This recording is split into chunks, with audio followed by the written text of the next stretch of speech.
Let that set up. Hello, everybody. Thank you all so much for tuning in to session 4 of The Ashes of Winter. We are continuing the story of Tagon in King's Landing. We're using it immediately. Yes, hell yeah.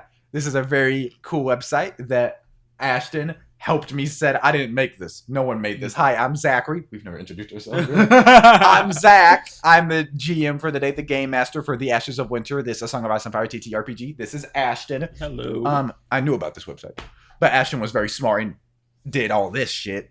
We will be following. I just need to not make it explode. We will be following the story of Tagon, bastard of Aerion Targaryen in King's Landing, Corlys Corbray, only living member of House Corbray, up in the north at the Wall, specifically Castle Black. He just got there. And down in the very cool. Oh my god. What is happening? So it's a little sensitive. I just need to take my time with it. I'm sure I'll get accustomed to it. In the Riverlands, the Gilded Acorn, Watt, who is a bastard of House Smallwood, is fighting off Iron Island raiders at Harrenhal. Where the? I'm watching the stream on How's my it looking on tablet yours? here. It looks so good. That's Amazing. What I, was about I to say. know where Harrenhal is. Where's Harrenhal? Oh, right there. Yes. This very cool website, I believe, unless I'm missing something, only it gives the information that would be canonical at the start of A Game of Thrones in 298 after Conquest. We are currently in 235 after Conquest. King Aegon V is king, the little bald boy from A Night of the Seven Kingdoms. So, for example, Harrenhal is owned here by House Wint. Oswell Wint, member of the Kingsguard, but that is not the case in our game. It is owned by House Woad, Porcupine sigil. Does it not let you change? Like, if you go to spoilers through at the top? I think it just goes to the. So you look away. I think it just goes forward. Forward. Oh, okay. Yeah. So the main thing is like the sigil on Harrenhal just changed. Don't look at it. Back.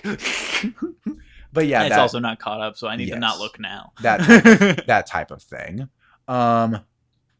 It might. I'm surprised if there's not a version, but from the options available on the right, it's only Aegon, and then we can see the paths of everybody. It's so cool.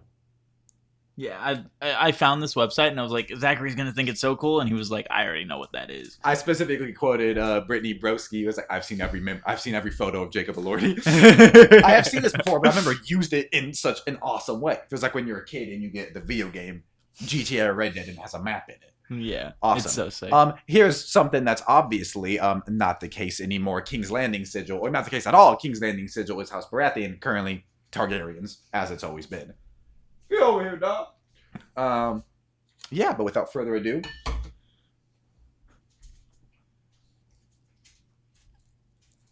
can you believe it? Zachary's using a computer for the first time.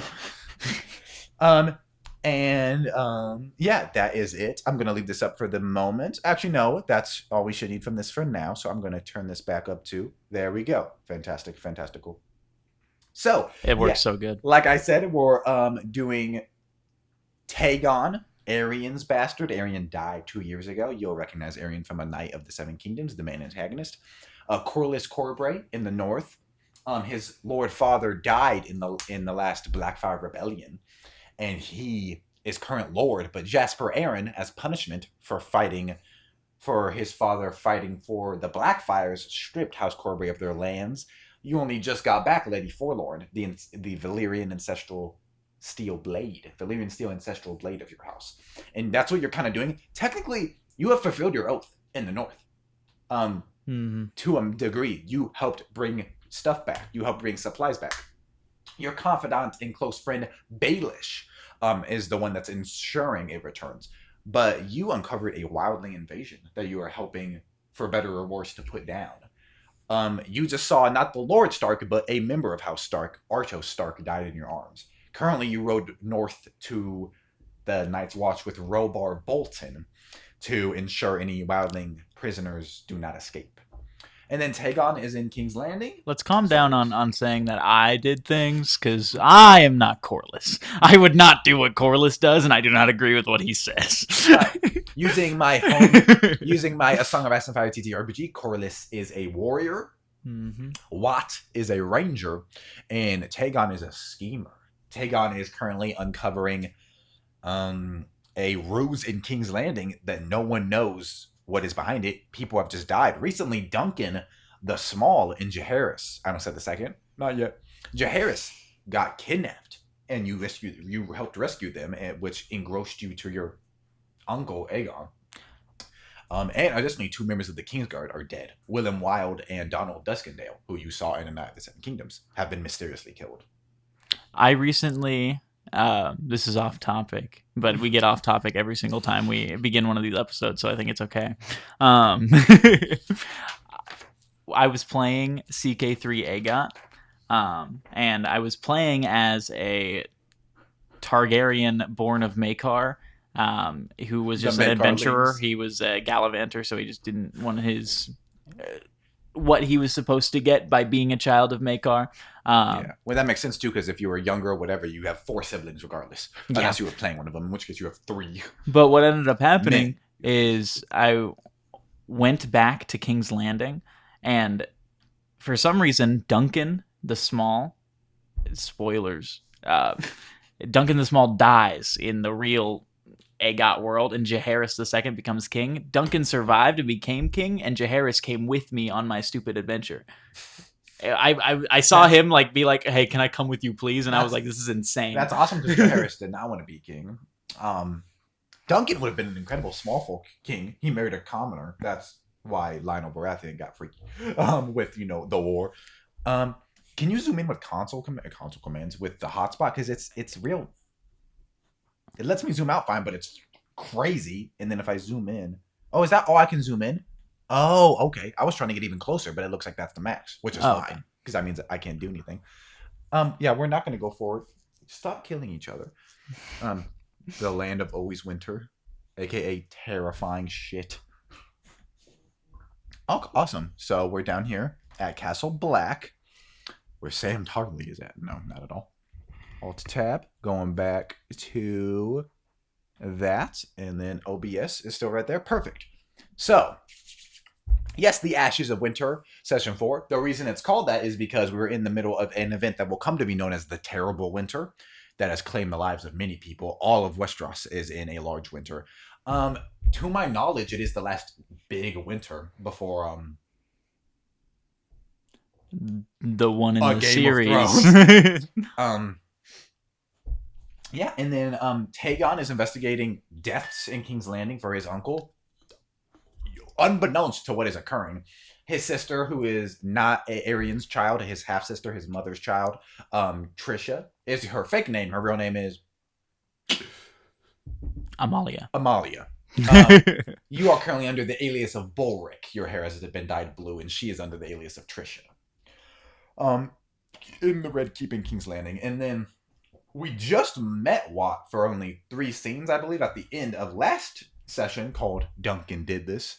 But you are just a member. You're the only heir of House. You're a recognized bastard, so you have the surname of Rivers. But you are not a legitimized bastard, yes. But you are the only living son, or child for that matter, to your father, Samwell Smallwood, I believe, yes. Yes, eldest son died in the first rebellion, son died in the second rebellion, another son died in an accident, and his last daughter was Gwen. Gwen, yeah. Froze to death, all of your half-siblings, who you had pretty good relationships with. But for that is it, I believe. And so let's get into Session 4. Session 4 is called Whispers at Blackened Towers. And we are going to be starting off with the thing I sent to you. This is the first time we'll be starting off with a scene, unless you want to both read from here, which is completely fine. Let me turn to can open it. Scene 2. Perfect. And then let me FN F11. Fuck, I was already zoomed in. I didn't know that. But now it's here, yeah. Awesome. Cool. Incredible. I'll only get faster and smoother with this as we. This is my first time doing it. I think it's going pretty well. Yeah, no, you're doing great. Don't worry about it. At the wall, recently, a large group of Northerners arrived here. Arto Stark's dying wishes were that Robar Bolton, who helped destroy the army, replicating the Hammer and the Anvil event from the first Blackfire Rebellion, it was his dying wish that Robar and Corlys could help hide what occurred. Ardos's brother William died in the last Wildling War 9 years ago, bringing great shame to the Night's Watch because so many wildlings could make it past the wall, and evidently it just occurred again. My dogs barely fight, and they're fighting so much that they're growling right now, so that's perfect. Get your ass. But we recently saw Corlys Corbray. Hey, how tall are you? Oh gosh, you don't need that. Like 6'1", big as hell.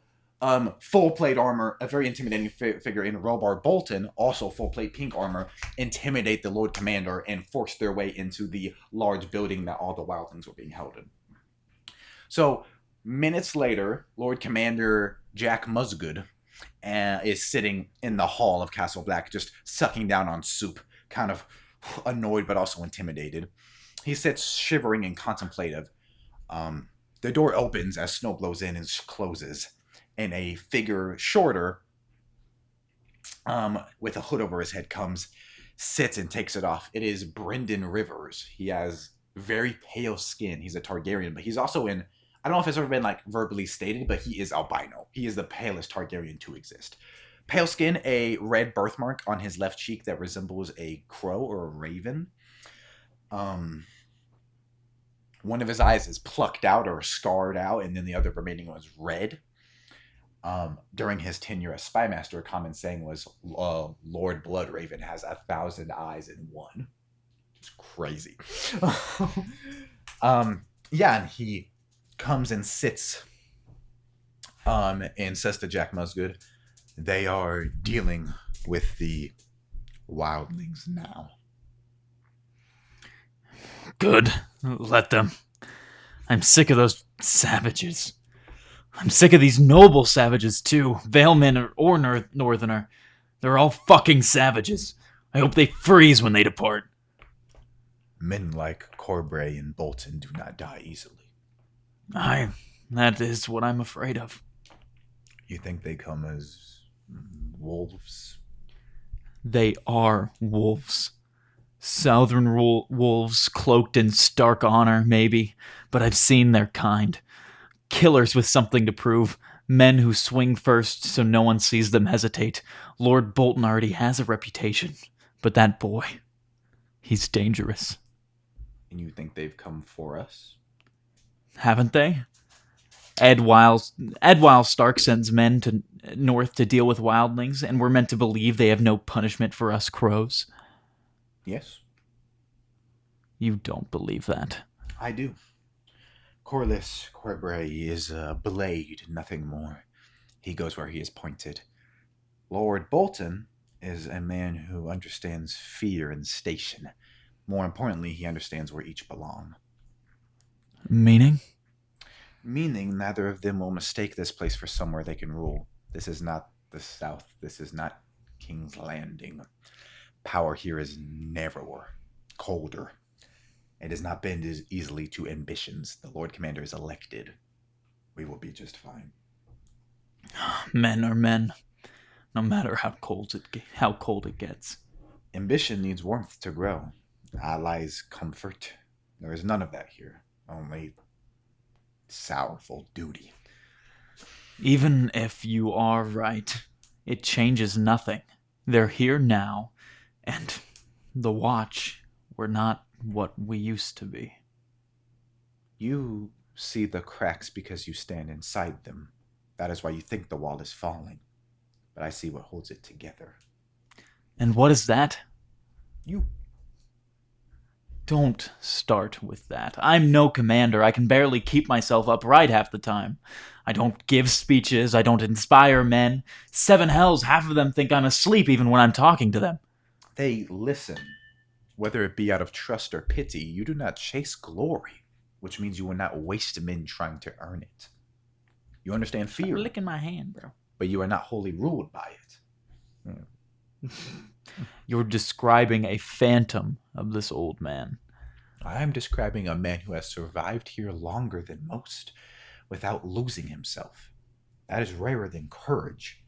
When the others argue, who did they look to? When a patrol is late, who awaits at the gate? When supplies run thin, who finds a way to stretch them another week? The watch does not need some hero. It needs someone who understands what it is, what it must remain. And you understand that. And Corbray? Bolton? You're certain? They are dangerous men, yes, but not here. Not in the way you fear. I suppose you're right. The door opens, and Robar Bolton is standing there coated in blood. His pink armor even more crimson as it's dripping. Robar, after what occurred at the end of last session, was determined to come speak with Jack. What do you think, flashing back slightly, Corliss felt at the end of that?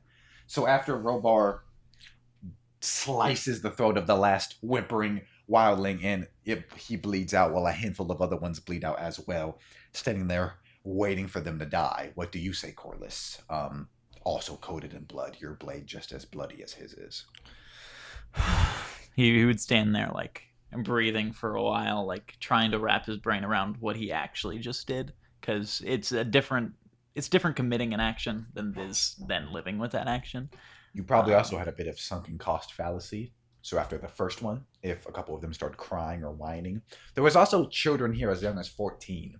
I won't go into it because I don't think it probably wouldn't be shown on book screen or on TV screen on page. But if 14-year-olds here, there might have been younger. I don't think that would have stopped Corliss, especially if sunken cost fallacy. If people start whining or crying or yelling, you're just going to keep going until it stops. Yeah. About 100 men, women, and children were in here. At the end of last session, I added 50 to your kill count. Damn. Yeah. So yeah, what are you feeling at the end as Robar's looking around and these people are... He would just be standing there, breathing for a while, and then turn to Bolton and ask, what do you plan on saying to him? In like a almost shaky tone. Truthfully, perhaps I might not speak to him. I mean, we are here on Edward Stark's wards. No doubt on Ardo Stark's wards. He's a bigger hero than Head is. Listen, we should talk to him, but we're here on behalf of Lord Stark. We can do more than this. We can do more than this if you want.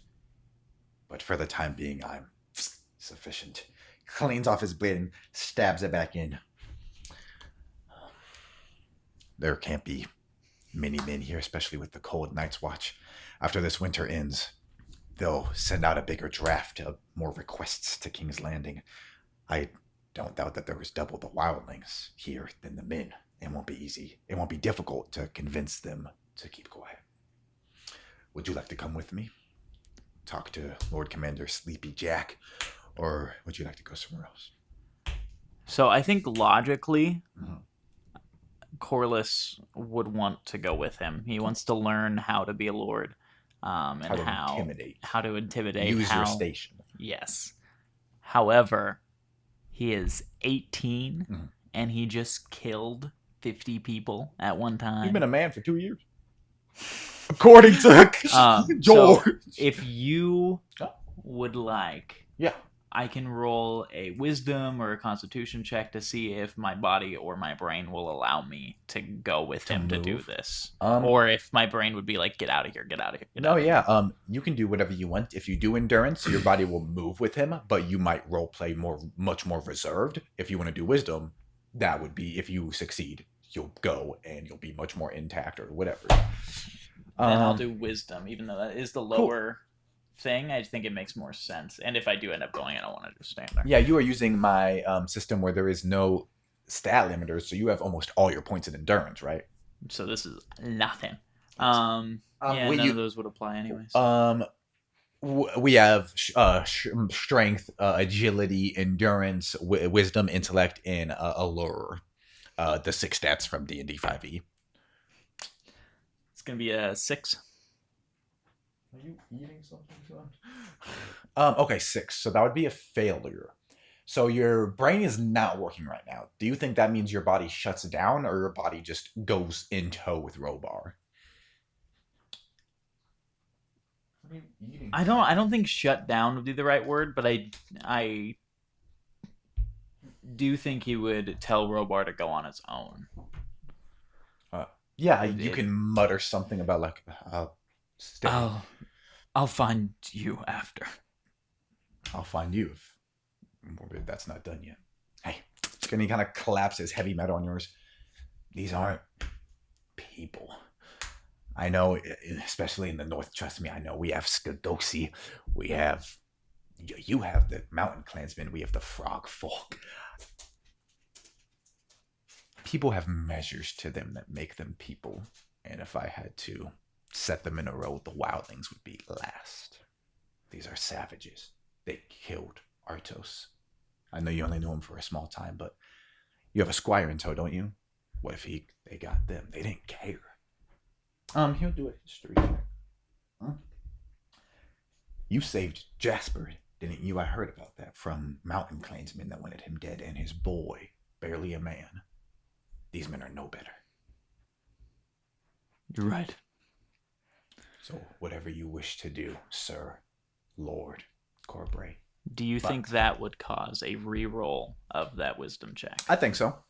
And this reroll would be with advantage, I think. So roll twice and take the higher.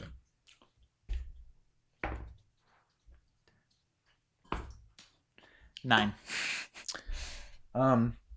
9. 10's average if you're only feeling a little below average. I think you're enough to make a decision, but maybe role play reserved. Yeah. With whatever He'd go decision. then, yeah. Cool. You're right. I'll go up there with you. I'm sorry. So, turn it around. The first scene would have been coated in blood. We have this conversation. Then we cut to Brendan and Jack, and the door slams open.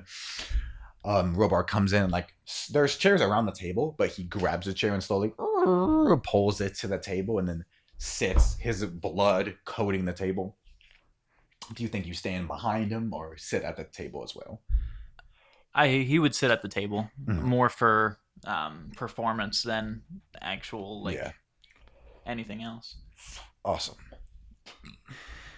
But not like he would sit next to him, farther away from the other two. And Brendan and Jack were sitting face to face, so it's like if you guys sat here next to each other. Yeah. Jack goes, hello, my lord. And Robar goes, your lords. And Jack goes, yes, my lords. Lord Bolton, my lord. What can we do for you?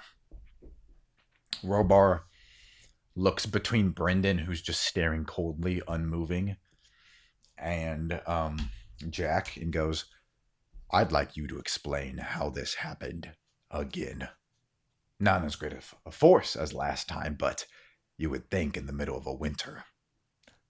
Ned wants to know how a mistake like this could happen again to this degree. Jack keeps his head down. We've lost many men. We fought off 2 or 3 incursions since we spoke last, Lord Robar. We've done, and Brendan leans forward, we've done well. We've killed a few hundred wildlings. I have overseen their executions. If we were to keep track, this would be the most bloody war, bigger than the last 2 Blackfire rebellions, possibly. And I would know that better than anybody. I believe Lord Ned Stark's questions were for the Lord Commander of the Wall. Yeah. And I don't know if you even know why that's funny. He becomes Lord Commander. Oh. Brendan just like sits back and nods. Jack goes, well, as Brendan was saying, um,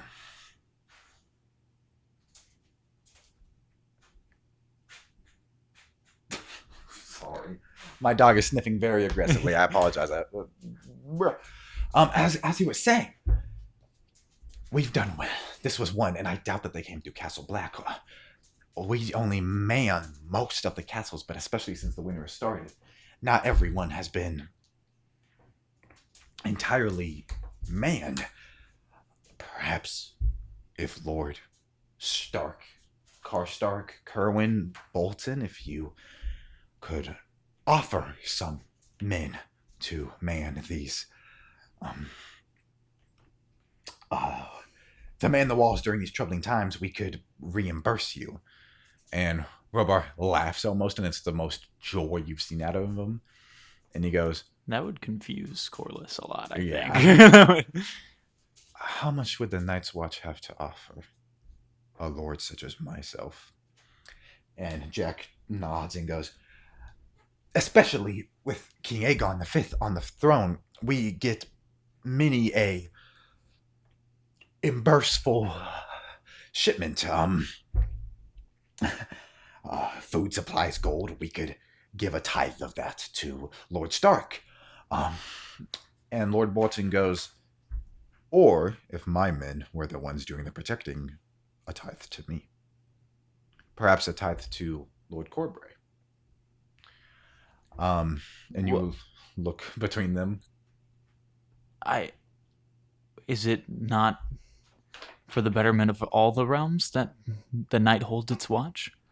Of course, but this is Robar. Of course, but time and time again since their creation, thousands of years ago, there's come times where there's been as little as 5 castles manned, and there's 13 along the wall. Unfortunately, gold and food and weapons are the currency of Westeros. I obviously have the north. My lands are so far north, only the Umbers separate me from wildlings, from any children's stories that lay beyond the wall. I have nothing but their best interest in heart. And my men need to live as well. You understand this? And you will return your land soon. You would need gold. He's gonna roll a history check for recollections of tithes to people who send the wall men. Yes. If that's like a common thing. If this conversation seems normal. Make a history check, and you can add a D4 due to your proximity to the north as a Valeman.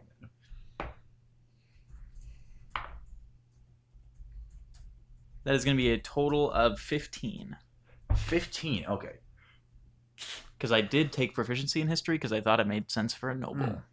Yeah, any noble, that's one of their main, things, right? In the background of D&D 5e, you get, in the background of noble, you get history. Well, I'm pretty sure. I history and persuasion. Almost all of them, and you have the noble background, so... That might be where I have it from. Yes. No. Whether it's a raper or a member of House Stark who becomes a Lord Commander, the whole entire concept of the Watch is you give. It's not like the Gold Cloaks or the Kingsguard where you fight to retain a position or you fight over gold. Very notably, it is the exact opposite. And maybe that leads to, 80 years in the future, most of their ranks being made of murderers and cravens and rapers and things of that nature. But the Night's Watch giving back, especially with Jack's nervousness of the offer and Robar's cool demeanor, this is nigh treasonous. If anyone besides not a Lord Paramount, but House Bolton is probably, during this time, maybe 4th or 3rd most powerful house around there with the Umbers and Karstarks in the north. So, and Robar, you also notice on the 15, seems very calm and collected with this offer. So normally, just with how Corliss emotionally has been the last bit, yes, I would say that I should roll with disadvantage. But with how much Corliss believes in like the Knight's Oath and like just the system of Westeros. Knighthood is very important to Corlys. Unless you disagree, I think I would roll an intimidation check, just no advantage or disadvantage. Trying to For what I'm about. intimidate Robar out of this? No, sorry, not intimidation, persuasion. Persuasion. Unless you disagree. Taking all of those factors together, and because Robar has a like for you, you can add a D8 to this total. Oh, I didn't even ask for that. Okay. No, I don't think disadvantage, because maybe were you saying that you would like might not be as persuasive because you're angry about it? I always shoot for under what I actually think, because I think with all those factors together, and especially Robar likes you a lot. Add a D8, yeah. I don't think that it would be conducive for the continued work of the Night's Watch to expect that from them, especially when they are so weak. I just don't see that being helpful. Roll that shit. God damn, boy! That is going to be 19 plus 3, which is 22, plus your charisma. 2, 25. And you're not proficient in it? I am proficient in... Oh, but you have a negative alert. Persuasion, but I have a plus 0 alert. Oh, plus 0. So 25? 25. He sits for a long while. And then looks at Brendan and goes, leave us. And Brendan just calmly looks between him and Jack nods. And Brendan walks up and almost glides outside. I'll speak frankly with you, because I like you, son. I need to get something out of this. And you don't understand this yet, and that is the fault of Lord Aaron for not giving you the title you should have gotten when you were 2. Dealings have to be made. This is not what I want, but if I were to give Bolton men, I also have to give them. This gold isn't just going to me, it's going to them as well. They're dying for something they shouldn't have to. They're fighting farther from their families, farther north, in the cold. They just laid down their lives to fight wildlings, and now they have to station here. I pray to the 7, to the old gods and the new not, but what if this winter lasts longer? What if their tenure becomes indefinite? Hey. Is there something I could help you with? You're a lord. You're not a commoner. You're not any one of these men. You serve the 7, old gods and new, whatever more divinely chosen. We have to make choices such as these and set an expectation. What if Ned were to hear of this, and just because it's the way things have been, Bolton men have to lay down their lives for the next 1,000 years defending House Stark against the wildlings? Many would be glad to do so, but for me to put a blanket, a draft upon them, no man that offers a draft upon his own men would be a decent lord. Shouldn't be lord, shouldn't be king. But if I were to do that, I need something. That gold goes to their families, it goes to me. The weapons. It's also an opportunity. I'm sure there's many Umber fools and Karstark fools, Hornwoods, that would love to. But those gallant fools go out there and die immediately. And then many men have died. My men are trained and calm, collected, knowledgeable. I'm saving other northern lives, even if no more wildlings come down, just by sending my soldiers who I know are trained well. This whole time, Jack's just catching quick, short breaths, so looking between you two. Brendan just left? And yes. Oh, I thought... Yeah, no, son. Oh, okay. Brendan sat up and like almost glided out. Jack's just sitting there, short, pudgy, bearded.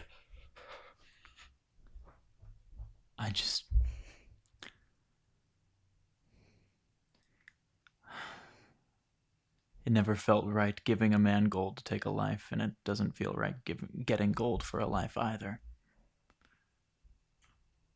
How many have you killed recently for no reason? Imagine if every death. I apologize. No. Every death I cause is for the betterment of my people and my name. And what do you have to show deserve more. You fought alongside Lord Ardo Stark. He's the best warrior the North has seen in decades.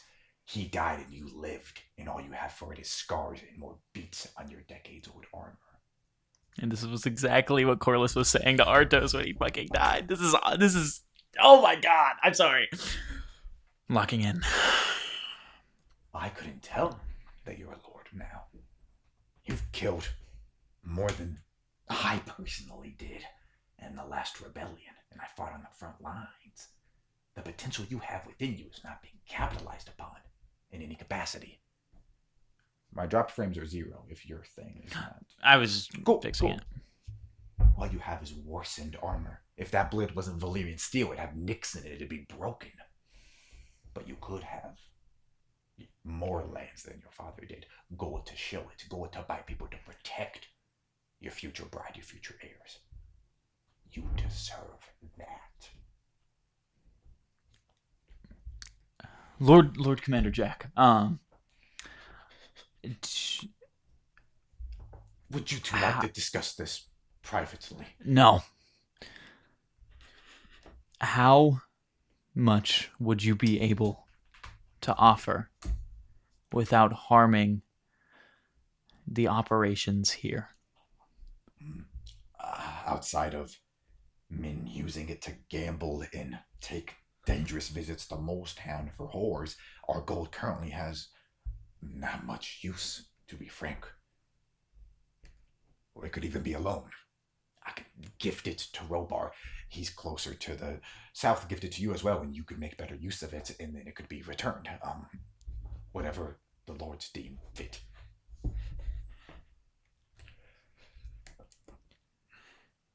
As long as this is all above board and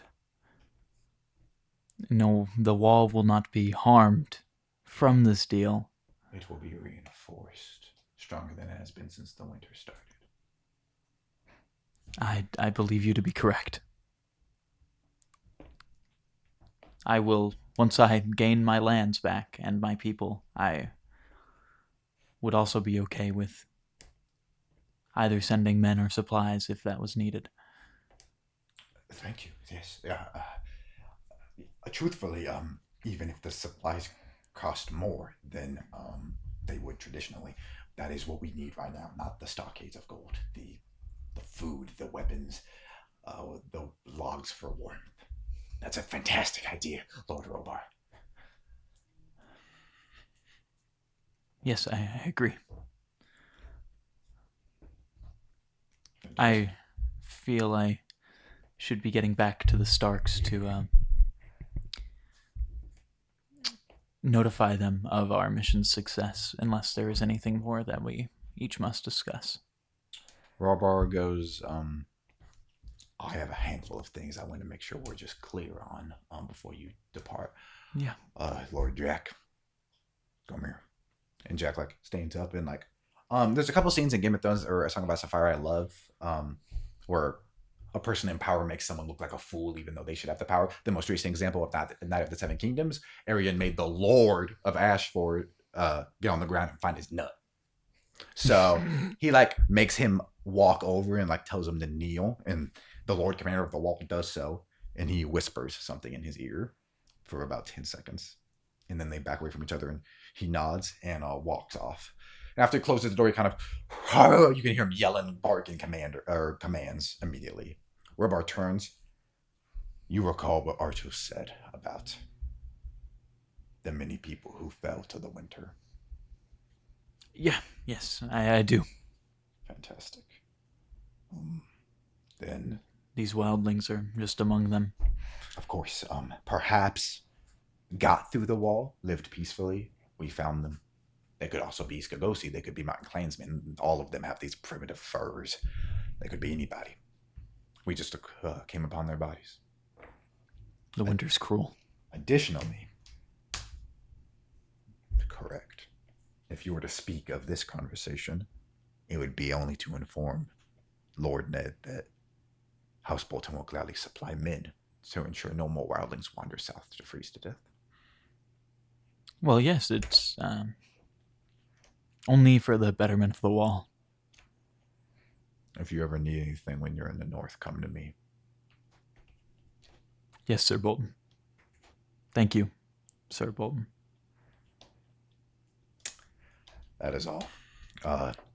He quickly starts to get up from his chair, and then he goes out again, and he stops. The men you have in your service, make sure they come back with you. I'll have to stay here for a handful more days, but I know your squires here. I believe the handful of household guards from the Vale. Just to make sure you have everybody intel. I'd hate anybody to have an extended tenure here unintentionally. Yes, my men are not suited to this kind of cold. Yes. Ride safely. Thank you. He quickly skitters out of the room. Yes, you exit. And then this is if this was like a show, the largest span of time without cutting to a different character. You continue and look for the men you have in your service. That's Orson Wainwood, your squire, Harold Templeton, your cousin, are the main two, because Baelish is not here. And 5 or so guards in that. And a couple of northerners too, John Poole, or Robert Poole, the Blue Dot, things like that. You see them just in an area making food, staying near a fire. Corliss comes down the stairs and finds them semi-quickly, or as quickly as he can manage, and just walks up behind them and says, "I need you both to gather the horses." Yes, sir. Thank you. Yes. Harold just nods without saying anything and helps Orson gather his things up, and they run off to the stables where the horses have had a brief rest, 40 minutes or so. And Robert Poole walks over. Is everything all right, my lord? Yes, we must get back to the Starks and tell them of our success. Fantastic. Yes. Thank you. It's been a pleasure riding with you. Simbot. Kill him. I did. Do him like Rickard Starkgod does. Deny message. Drawn and quartered and lit a flame. What else? What are the worst ones? Poison is it? Brazen Bull. That don't exist. Not in Game of Thrones? I don't think so. They just use fire. That would make sense though. If in adaptation, or if you made fan art, Aerys, the Targaryen II, the Mad King, having a dragon brazen bull. Or I guess wildfire. He likes seeing it, so maybe not. I don't know. Awful thing. The more he got turned on by fire straight up. The World of Ice and Fire mentions that he assaulted his wife more after burning someone. That's awful. That's awful. Jaime Lannister is it? What's the Sopranos? In this house, Jaime Lannister is a hero. When he was 16. Okay. Prior to everything else. Which that's interesting. I don't think when we get him as a POV, he mentions doing much fucked up shit before Bran. I will still be listening to what Zachary says. I'm just going to go through the story real quick. Do this too, peasant. You want another one? Thank you very much. Thank you, sir. The thing's on it again. Just lift it and put it back on. No, yeah. I don't think when we get Jaime's POV, he mentions doing fucked up shit in between Bran and in between Aerys. Which I guess makes sense because there wasn't much war. I guess we don't know. Of course, they did not grab an even number of them. I'm really pissed right now. No, Bran is a big thing, a lordling. He might have killed minor people that came upon him. They just not thought of it. But even then, in any of the adaptations, he takes a moment to do it. So whether that's because he hesitated or because he wanted to find out what Bran saw. We're not doing the Jaime deep dive here. When we do, 5 hours trip. I hate him. Which so is just much. you going, I hate him. You're only halfway through Aegon, so there's no reason to like him outside of sauce. And the public, he's vaguely cool. The public duty he did 2 decades ago, and that was the last good thing. This man has killed 1 child predator, but he's also murdered 12 kittens. Take it or leave it. He attempted child murder, killed a child murderer. I think he's pretty great. No, the show doesn't go into it much, which I hate, but he killed him right as Tywin sieged the castle and took the opportunity to away from Ned and Robert, who were the biggest victims of him, undoubtedly, besides his kids. So the show doesn't go into that. The show is just oh, you shouldn't have killed your king. No, there's a lot of factors. He didn't know Tywin was storming the Red Keep, but the second Tywin storms the Red Keep, his son kills the king and sits on the throne. It looks really bad. It looks pre-planned years ago.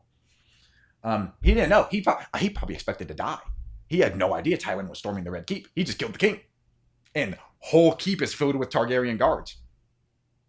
That boy committed suicide by matricide. Not matricide, with regicide. Suicide by regicide. Band name. Via. I could talk about Jaime Getting forever. back. Yes. It's Sir Poole. Yes, Robert Poole. Great grandfather of Jane Poole. Correct, in Vanepool. We don't know either of them as warriors, but this guy is the blue dot. He just has a big blue dot plastered on his cloak in his armor. He helped you torture the wildling up there. You know him pretty well. And he fought when you guys fought next to the house. He fought in the big war, and he's still here. He's like dented. He's older. He's probably about 21, so a little older than you, but he's a handsome guy. It's been a pleasure riding with you. Yes, you too. Thank you. I am going to be happy to get out of the north. No offense. No, undoubtedly. Yeah. If all this had occurred in the Vale, I'd be sick of mountains. What is your station at Winterhold? Landed lords. Can actually find that out real quick. I thought Jane Poole was just in Winterfell. She was just there. She is a servant girl of Sansa. She's Sansa's main servant girl. So servant girl to the eldest Stark child, or eldest Stark girl. So pretty high up there. And then Vampoole's the steward, or the Castellan, I think. I did a little research. I think Castellan is like a militaristic steward. Because I think Roderick Castle is the Castellan and Vanpoole is the steward.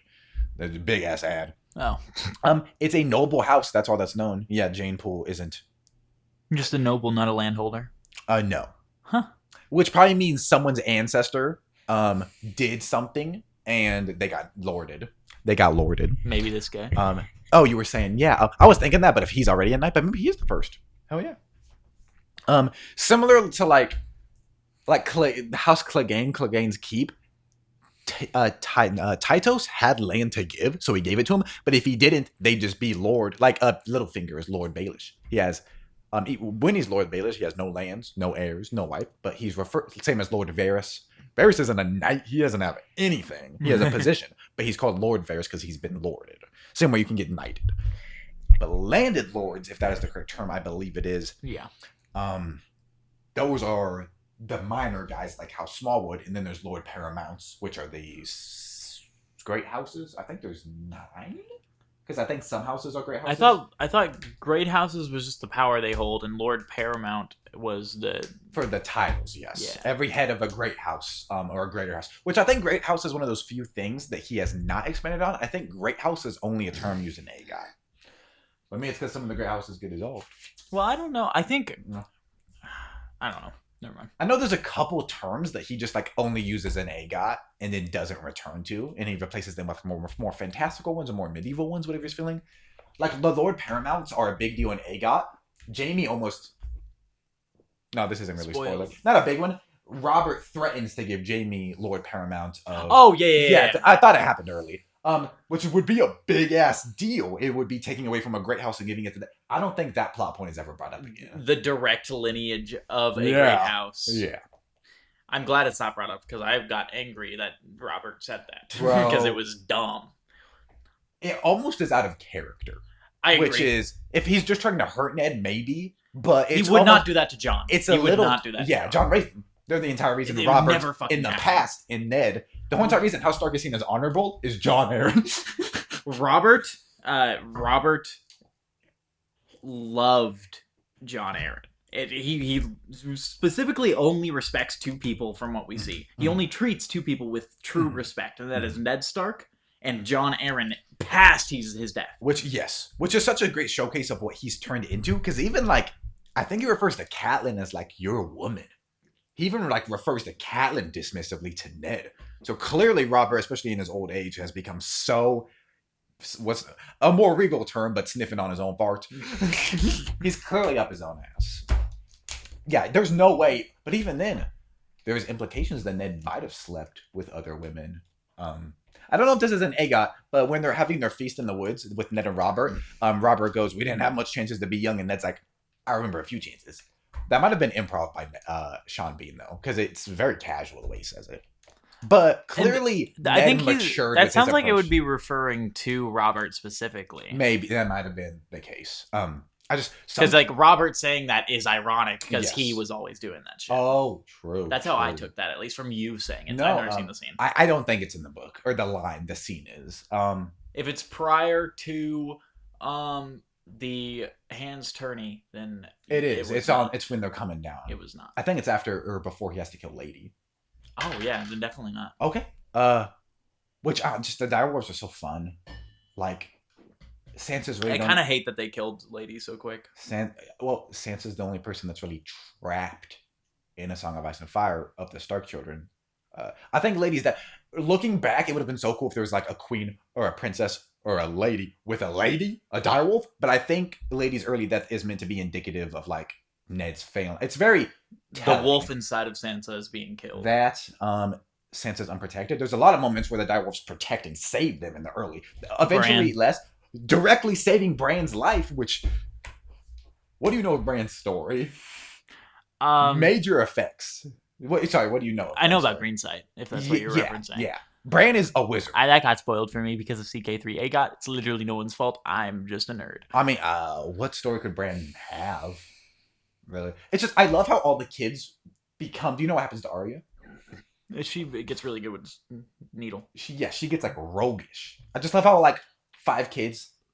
The 2 oldest ones are good at fighting, and they get divided up. Jon becomes a great leader. Sansa becomes a great manipulator, which is awesome at court. And then a mage in Bran and a kind of assassin-y type in Arya. It's just, I don't know, all the kids becoming exemplifications of historical, like, archetypes, heroic fantasy archetypes. It's awesome. I love it. It's also the fact that Bran talked so poorly of old Nan during his getting better. And then becomes exactly like her. My favorite theories are ones that... Not exactly, but you know what I mean. My favorite theory, he bangs Duncan. No. If Duncan's gold hands. My favorite theories are the ones that they take a line said and they're like, this is probably foreshadowing. Because there's so much foreshadowing. Before Fagon is mentioned, references to a fake dragon are said in each of the first 3 books before he shows up. Like that's the Mummer's dragon. And then boom, there's so much foreshadowing. I love it. The only reason I don't think Fagon was pulled out of his ass because he comes in so late is because there's so many references. The Mummer's dragon. A Mummer's an actor. So, don't get me started. I was talking to Poole. I asked him what his position was. Landed Lord. My father served William Stark so honorably, but he died in the Blackfire Rebellion. I was knighted in his place. I fought a man in a lake and burst through the ice and managed to climb out despite my heavy armor. It was exhausting.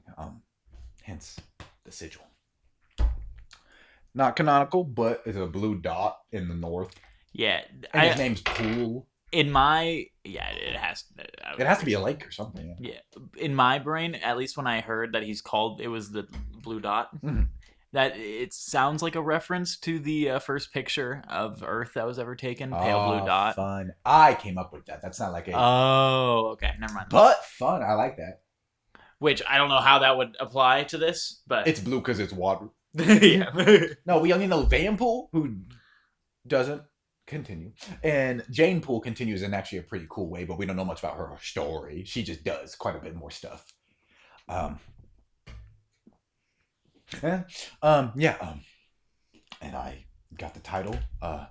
William knighted me before he... No, because William died like 9 years ago. He would have been a kid. So, Edwau knighted me. Ardos knighted me. In the time he was... Yeah. Yes, Ardos knighted me. It pained me to see him fall. But he would have gone out fighting. He did. Anyway. Any form, even if he was 69. 6 and 60 and 9 is how it said. That's another thing too. He says like 10 and 2, and that's 12. Then he says 12 later in the later books. Which I hate because I love 10 and 2 or whatever. Driving. Because it puts more... It's Old English, and I love Old English. And it groups... I actually like it in terms of just saying ages in general, because I think you should group anybody with a 10 at the start of their name in the same wider grouping. It's fun. Anybody with a 2 should be grouped. Anybody with a 3 should be grouped, and then you say the. Yes, I I actually think he says it backwards. He says 2 and 10. I hate that. If I was doing, I just don't think it makes sense. If I was doing it and I just did in my universe, that's a small change I made. It's 10 and 2. Yeah, I like that a lot. 2 and 10. Your brain's gonna have to work to find out someone's age. Not that I have to work very hard, but yeah. So Robert tells you that. It seems we're of. You gotta tell I've had 2 of these. What is that supposed to be? Like you're drunk? No, ADHD. Oh. Caffeine does the opposite to ADHD people, so you're just talking out of your butt. Maybe I don't know. Mine changed when I hit puberty. My pills stopped working, and that's changed. It did the opposite. It used to calm me down. They used to give me. My parents used to give me so to calm me down, and my pills became ineffective. That's crazy. I don't know what happened. I've never taken medication, so maybe I don't know. I barely remember it. I stopped when I was 13, so I barely remember. That shit tasted like poop from my butt. I was also bad at taking them, so I was like. I remember I was like 11, and my mom had me start taking medication for the first time. I took it for like a week. I took it for like 7 years, motherfucker. Twice a day, I think. But I remember that there was one time when my grandma put it in my Lucky Charms, and I started eating my Lucky Charms. It took probably just like ass. And I was like, this tastes like I'm eating little stars, but they're made of plastic. Like a dog. Like when they're eating peanut butter and they hear a crunch. What was that?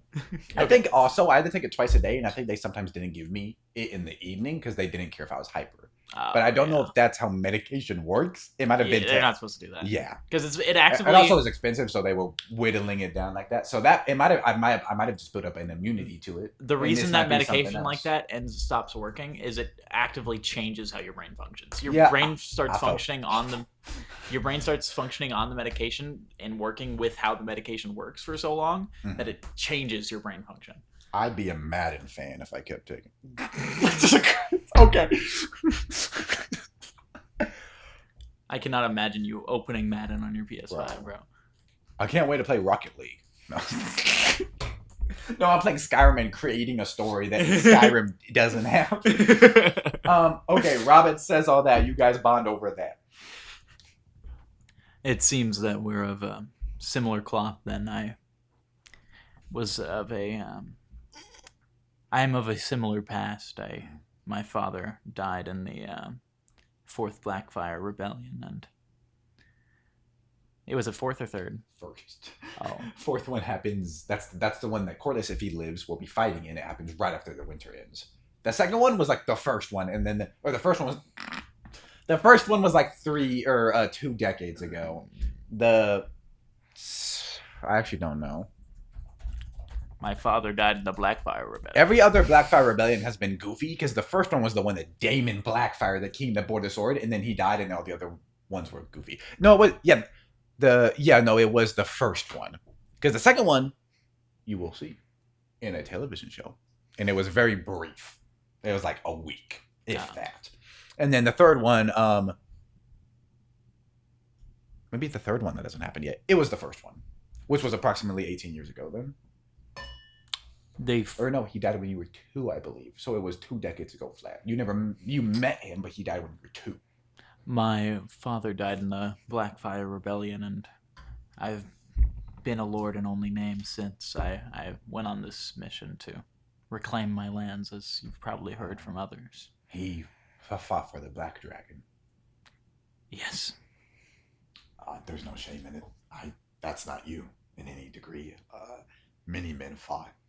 And Daeron, 7 rest his soul, was a good lord.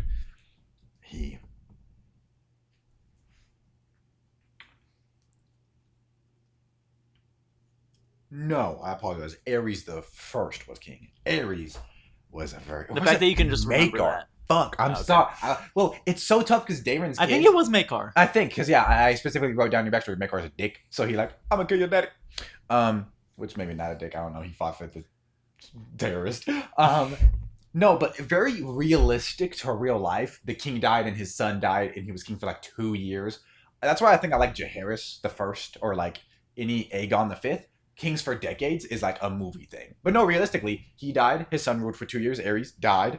Baelor was already dead. Maekar ruled for 8 years. Yeah, he died. His nephew Aegon, very realistic in the fact that it wasn't dad, Well, usually, son. this is why I like A Song of Ice and Fire's like king timeline it's so much. Good, bro. In real life, how it would work is that you would have a singular king rule for like 40 years. Yeah. And then he would die, and then you would have like 4 people have like very short rulings because his kids were all like 50 when they started, and they died. Which really quick. There's a couple, like the first mythical Aegon became king when he was in his 20s, died when he was like 60s, I think, or maybe not that much. But yeah, and like Jaehaerys, who was his great grandson, ruled for 55 years. But right after Jaehaerys, it fits that same like 2 years. I won't spoil who after. Oh wait, no. We don't need to get into the specific, but no, it's very realistic. The Aegon the Fifth time period is the first Duncan book came out a year after Game of Thrones, so you can tell that part of the family tree was inspired by the big. Because I think what inspired that was William the Marshal, very cool king. King William. When you hear King William, it's him. He had his uncle became king after him, I think, or something. Then his cousin, nephew. It kind of scattered. Yeah. Very cool. Very, very, very interesting. But no, I think it was Maekar, and Maekar was not a cruel king by any means compared to Maegor or Aegon the Unworthy. He just was not a forgiving king. Firm king. Yeah, a firm hand he had always. I think it's telling too that I don't know if this is canonical, but in my world, he was upset in his youth that Baelor was the hammer and Maekar was the anvil. He just had to withhold them. Baelor got the glory of killing them all in the first Blackheart Rebellion. I like to think that Maekar kept being referred to as the anvil decades after Baelor's death, where no one remembered that's what they were in relation to. So Maekar got his wish. This is all headcanon, by the way, that I haven't read this anywhere else. Maekar got his wish as being remembered independent to Baelor. But after Baelor's death, Maekar the Anvil, he is upset that no one knows that name is one half of his brother's name. Yeah, and then that's what Robert does. He goes on the Anvil without knowing this 21-year-old who was 3 or 4, whatever, when the first one. He doesn't know who the hammer was. I don't know if this is the case, but reference to the Smith, hammer and anvil, a reference to the Smith, maybe not because they're Targaryens. Yeah, usually not them. But some Targaryens like Baelor the Blessed loved the 7. Daemon, I think, was in the middle. Or I guess personifying any of the 7 would be a very high thing. And Aerys and maybe trying to take that culture too. But Aerys the First, who was the Baelor, Aerys, Maekar, Rhaegal, I think he was a big worshiper of the 7, I believe. Or he just loved books. I was going to ask you if a name was real because I saw it in CK3 AGOT. Ray. Rhae. I like that one a lot. I know Raelle, which is Aerys' wife. I saw just Ray. It was Ray. A new Targaryen child. That isn't real. Oh, no, real. Maekar's... The one that I saw wasn't. Oh, okay. Maekar's daughter... Yeah, he had 2 daughters, Dela, who you've met. That's not the one you met.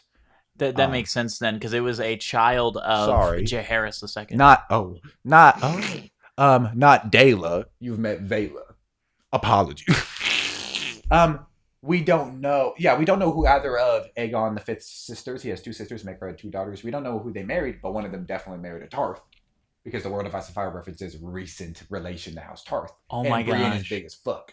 So Duncan got her pregnant. There was a who was it? I'm trying to remember now. It was somebody had married a Tarth. It was a Targaryen had married a Tarth, and then it came out that Duncan was having kids with that Targaryen's That's wife. The primary theory, because it's confirmed Duncan's related to Brienne, and Brienne notes the World of Ice and Fire notes recent ties to House Targaryen through House Tarth. So sounds like Duncan got her pregnant, and Aegon was like, "Don't worry, dog, I'll marry her off." It was so funny too. Maybe that was a really cool thing, or maybe we don't know her exact age, but it looks like Aegon's, because Aegon's 9, and how old is his youngest brother, Daeron? Daeron's like 22, and they have babies right back to back. So Dunk in his 30s could have impregnated a 21-year-old, or she could have been younger. we talked about that a little bit. We don't know of the erosion of Duncan and Aegon at all. It could have been a cool thing where it's like, I love you, I'm gonna have your kid, but I have to get married off. Or it could have been like, you got my sister close in age to me, pregnant. We have to send her away. Yeah, probably. We don't know. But it was so funny, and they had to have coded it this way. Each kid that Duncan had looked exactly like him. Duncan has That's this cool weird if like Hodor mullet looks like thing that, in but- the. Yeah, his hair's like. By the third book, he's like Finn from Adventure Time. Oh, that's cool. But the kid had the exact same hair. He was wearing the same armor. It looked like Jaime Lannister and freaking Robert's kid, not actually his kid. Gendry? Oh. Joffrey. Joffrey. They look, or at least their descriptions are very similar. That's so fucking funny. No, Spoilers. No, you got it. I technically am not supposed to know that, but well, which one has it not been? Oh, no. I love that twist too because you can just put it together. I would have realized it by now. Yeah, I would have. Even just looking at the show. Jaime has this bright blonde hair. Joffrey has blonde hair. Don't Robert? It's just logical. There's nothing. I love that the Robert biggest twist of the first book is just you can use your brain to figure it out. That's definitely not the case for the greater books. Insane shit in the books happening. You're like, oh, I could have put that in that. No, the biggest twist of the series in the first book, you could realize it if you used your brain. I agree. Yeah, it's really cool. Robert has dark as fuck hair. His wife's blonde, and her affair partner is blonde. All the little kids are blonde.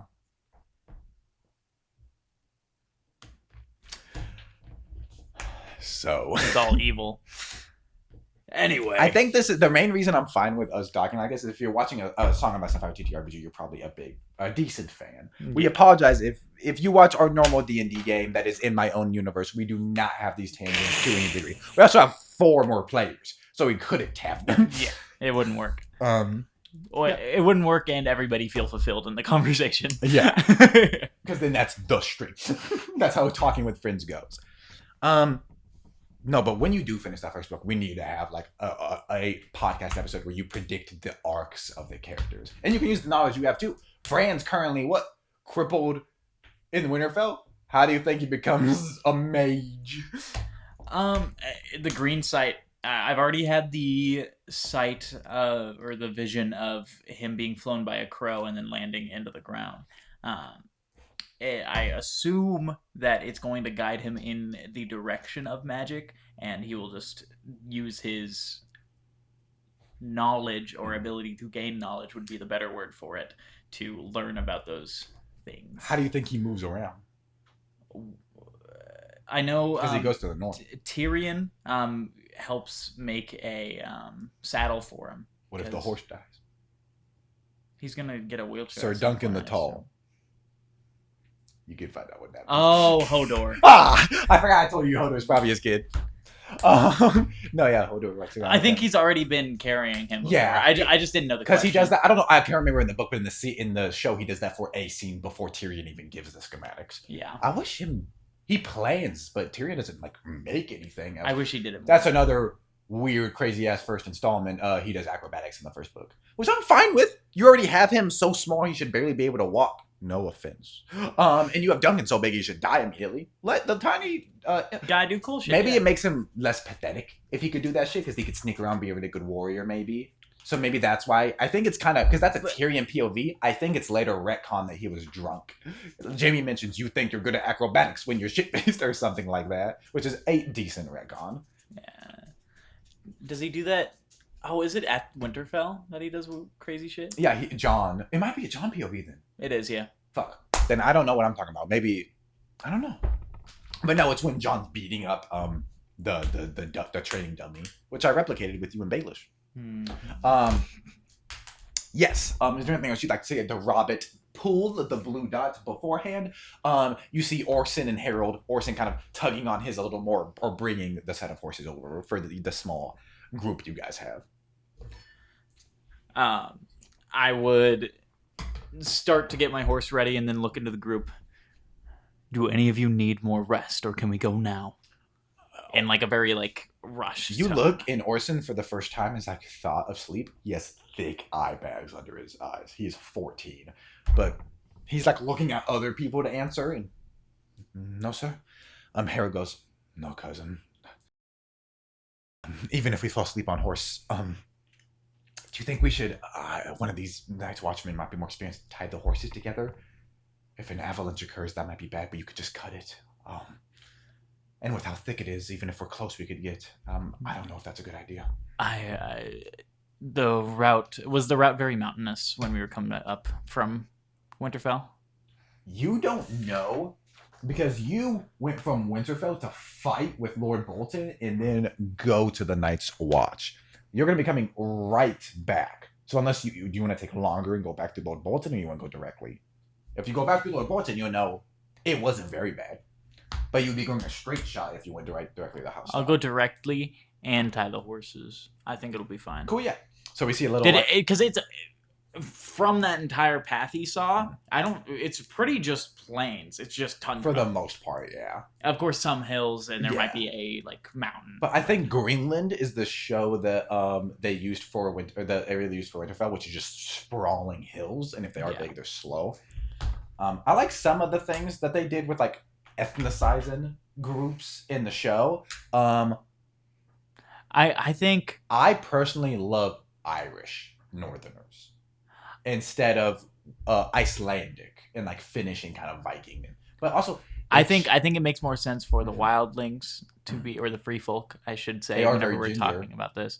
I think the free folk should be more like Viking Nordish kind of thing, and then it would also make sense historically if the North was like Scotland or Ireland, because that's who the Vikings attacked a lot of. And they're also definitely related to each other. There's people like the wildlings are different creatures. Nah, you're the same groups of people in a regional location, and the Northerners weren't settlers. You're the first men. Yeah, y'all are banging.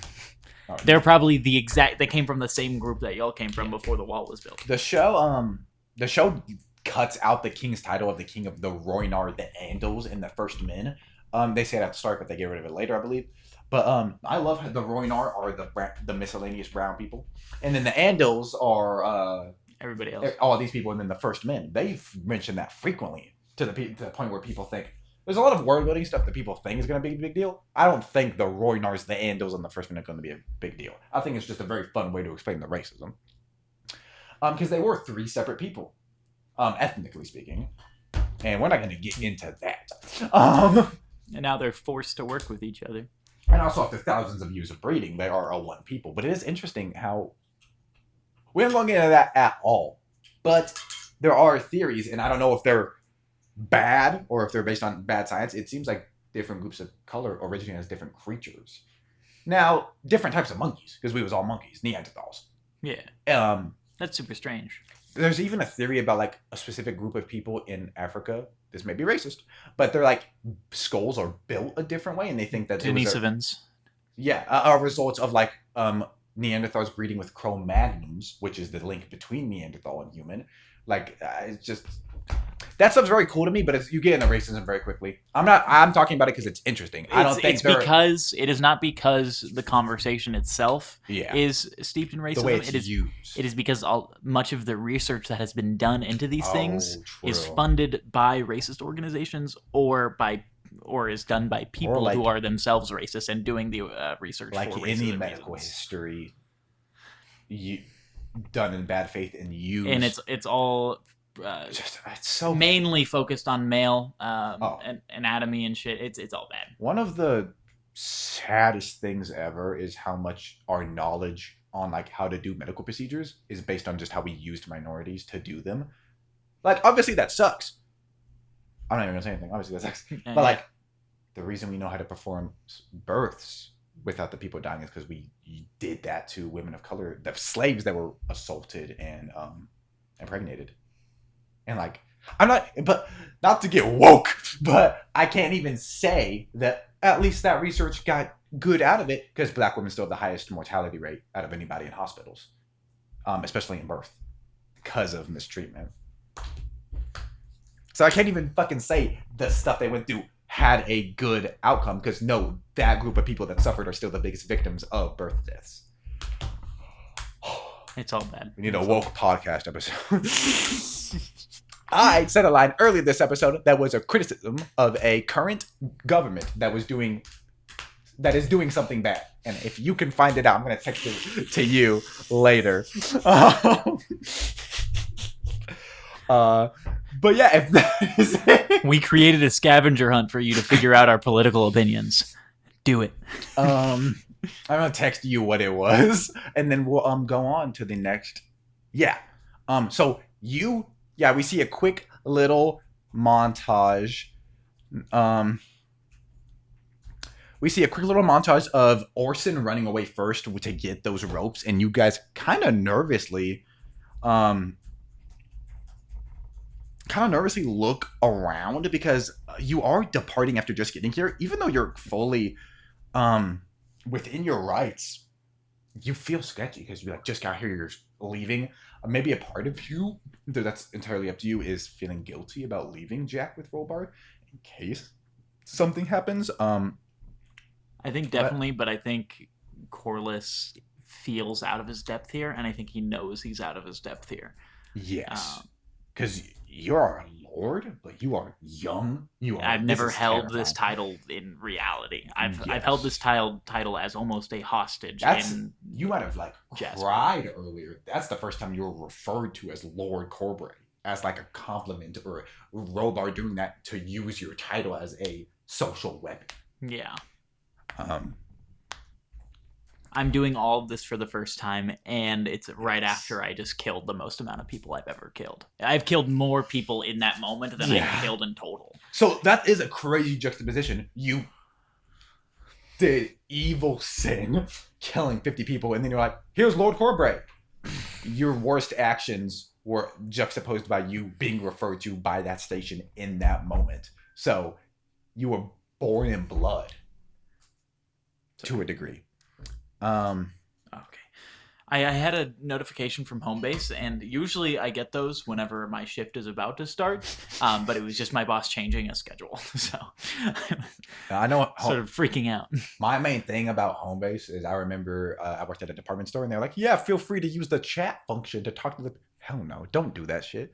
If for some reason you have Homebase and you don't realize it, I don't even know if this is true, but they can see your messages. Is it true? Is that confirmed? Just assume that's the case. Even if it isn't, even logically, if that person implemented a chat feature and said use this, even if it there was no work element, be wary of that. Yeah. Use your brains, people. I said that someone didn't think that, but even if they can't see it themselves, it's still, I don't trust Homebase for that information. Yeah. I just use a different app that has that privacy policy in place. You don't use it. You're not going to use your banking app to text your buddy. Yeah, correct. Yes. Keep all your information socially isolated or technologically isolated to where it should have. Your bank should have access to certain things you don't want it to have access to. I can't think of anything in that moment. I was going to say phone number. More than one form of contacting you if you don't want that. Yeah. Banks are one thing, but most other things. Banks are still predatory, but they're a lot more likely to get sued, for example, than Homebase, and therefore. Anyway. Yeah. I think we've hit our limit of off topic. This is not a Song of Ice and Fire related. We're on Homebase now. It's one thing when we're yapping about lore. Correct. Okay, so back to the map now. You are heading down. You came up through the oh fuck. So now I have to actually be the mountains. You came up through the Dreadfort. I didn't mention you across from the Dreadfort fighting next to a river. That would have been the Weeping Water. So I got a point. But this time you will be going through, and I love these houses right here because there's mention that these are the main houses that supply the Night's Watch, which is cool, and they seem to live in the mountains. I don't know. You go through this fucking forest, bro. I mentioned there was a forest in the lake right next to where you were fighting. That's sick. My thing doesn't even have that. I'm goated. Completely coincidental.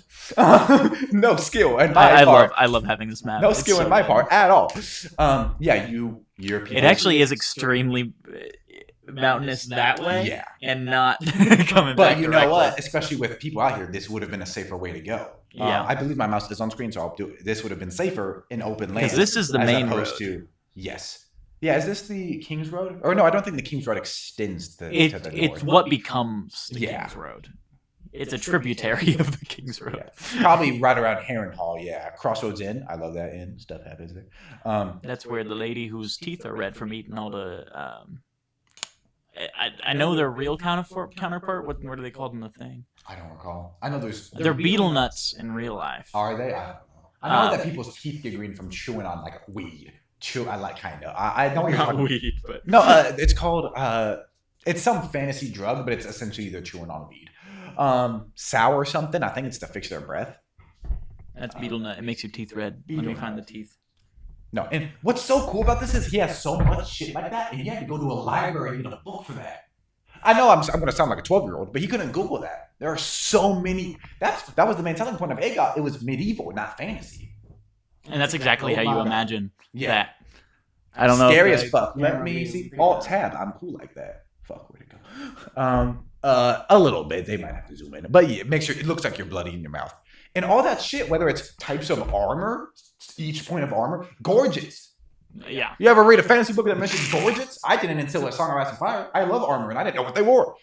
And he had to go to a library to get that info. Which, yeah, I'm going to sound 12 years old, but every book, even if you're an old person, you're going to use the internet to do research on your book. There's so many medieval references. He had to just be a fan of the genre. Because it was like 2004? 1996. Oh, damn. Exactly. No internet at all, except for contacting. Well, and he writes on like, even today, he writes on like an old, no Wi-Fi connected system. He doesn't use like Google Docs or Microsoft Word. So he hasn't updated his thing out. That might be a reason for why it takes so long. All the new information that we have. There's also like fantasy concepts that are just now being introduced and extremely popular. I wonder if those are. What I love is he still is not sure about the story. And yeah, that sucks, but like he referenced earlier, I won't say who because it'll confirm they're alive. But he was like, I don't know if I'm going to kill this person or not. And it's a POV character that's in every book. So the fact that he holds that opinion, y'all know who it is, maybe. Continuing. I just think that's very awesome. Okay. Very sorry for the long wait. We will lock in, especially because comments about to start. What? So in the Riverlands, Watt and Adam. Watt, otherwise known as the Gilded Acorn, due to their inverted bastard colors. So the sigil of House Smallwood is brown acorns on a yellow background. Those are inverted, so you have a brown background with yellow acorns. You're known as the Gilded Acorn. And that is Watt's personal sigil, a golden acorn on singular large. Yeah. If you watch Now the Seven Kingdoms, you could see little bits. Like Makar's, I believe, personal sigil is 4 dragons because he was the 4th son. I might be thinking of something else. Duncan the Tall only has a personal sigil. Correct. If he were to start a house, he would. I don't know if he'd have to choose one, but like that wouldn't. You don't consider that. Yeah, I just love there's a lot of them, but it's only like mentioned. It's not really. Jon Snow has to take a personal sigil and try to become House Stark because the inverted colors are white on black, and he's the White Wolf. It's really basic, but I really want it to be just a black wolf with a sword in its mouth, a bastard sword specifically. That's cool. You mean white? Because ghost. Yeah. Black due to just being the opposite of Stark. They're normal. Oh, or they're gray. No, gray. A gray wolf in a white background. Yeah. Which the show dimmed a lot of the colors, but I love the sigil changes they made. I'll have you look at them. It sucks because instead of blue, it's like a denim color. That sucks because they had. Medieval times were not dark. They had access to beautiful colors. But the sigil design changes, I love.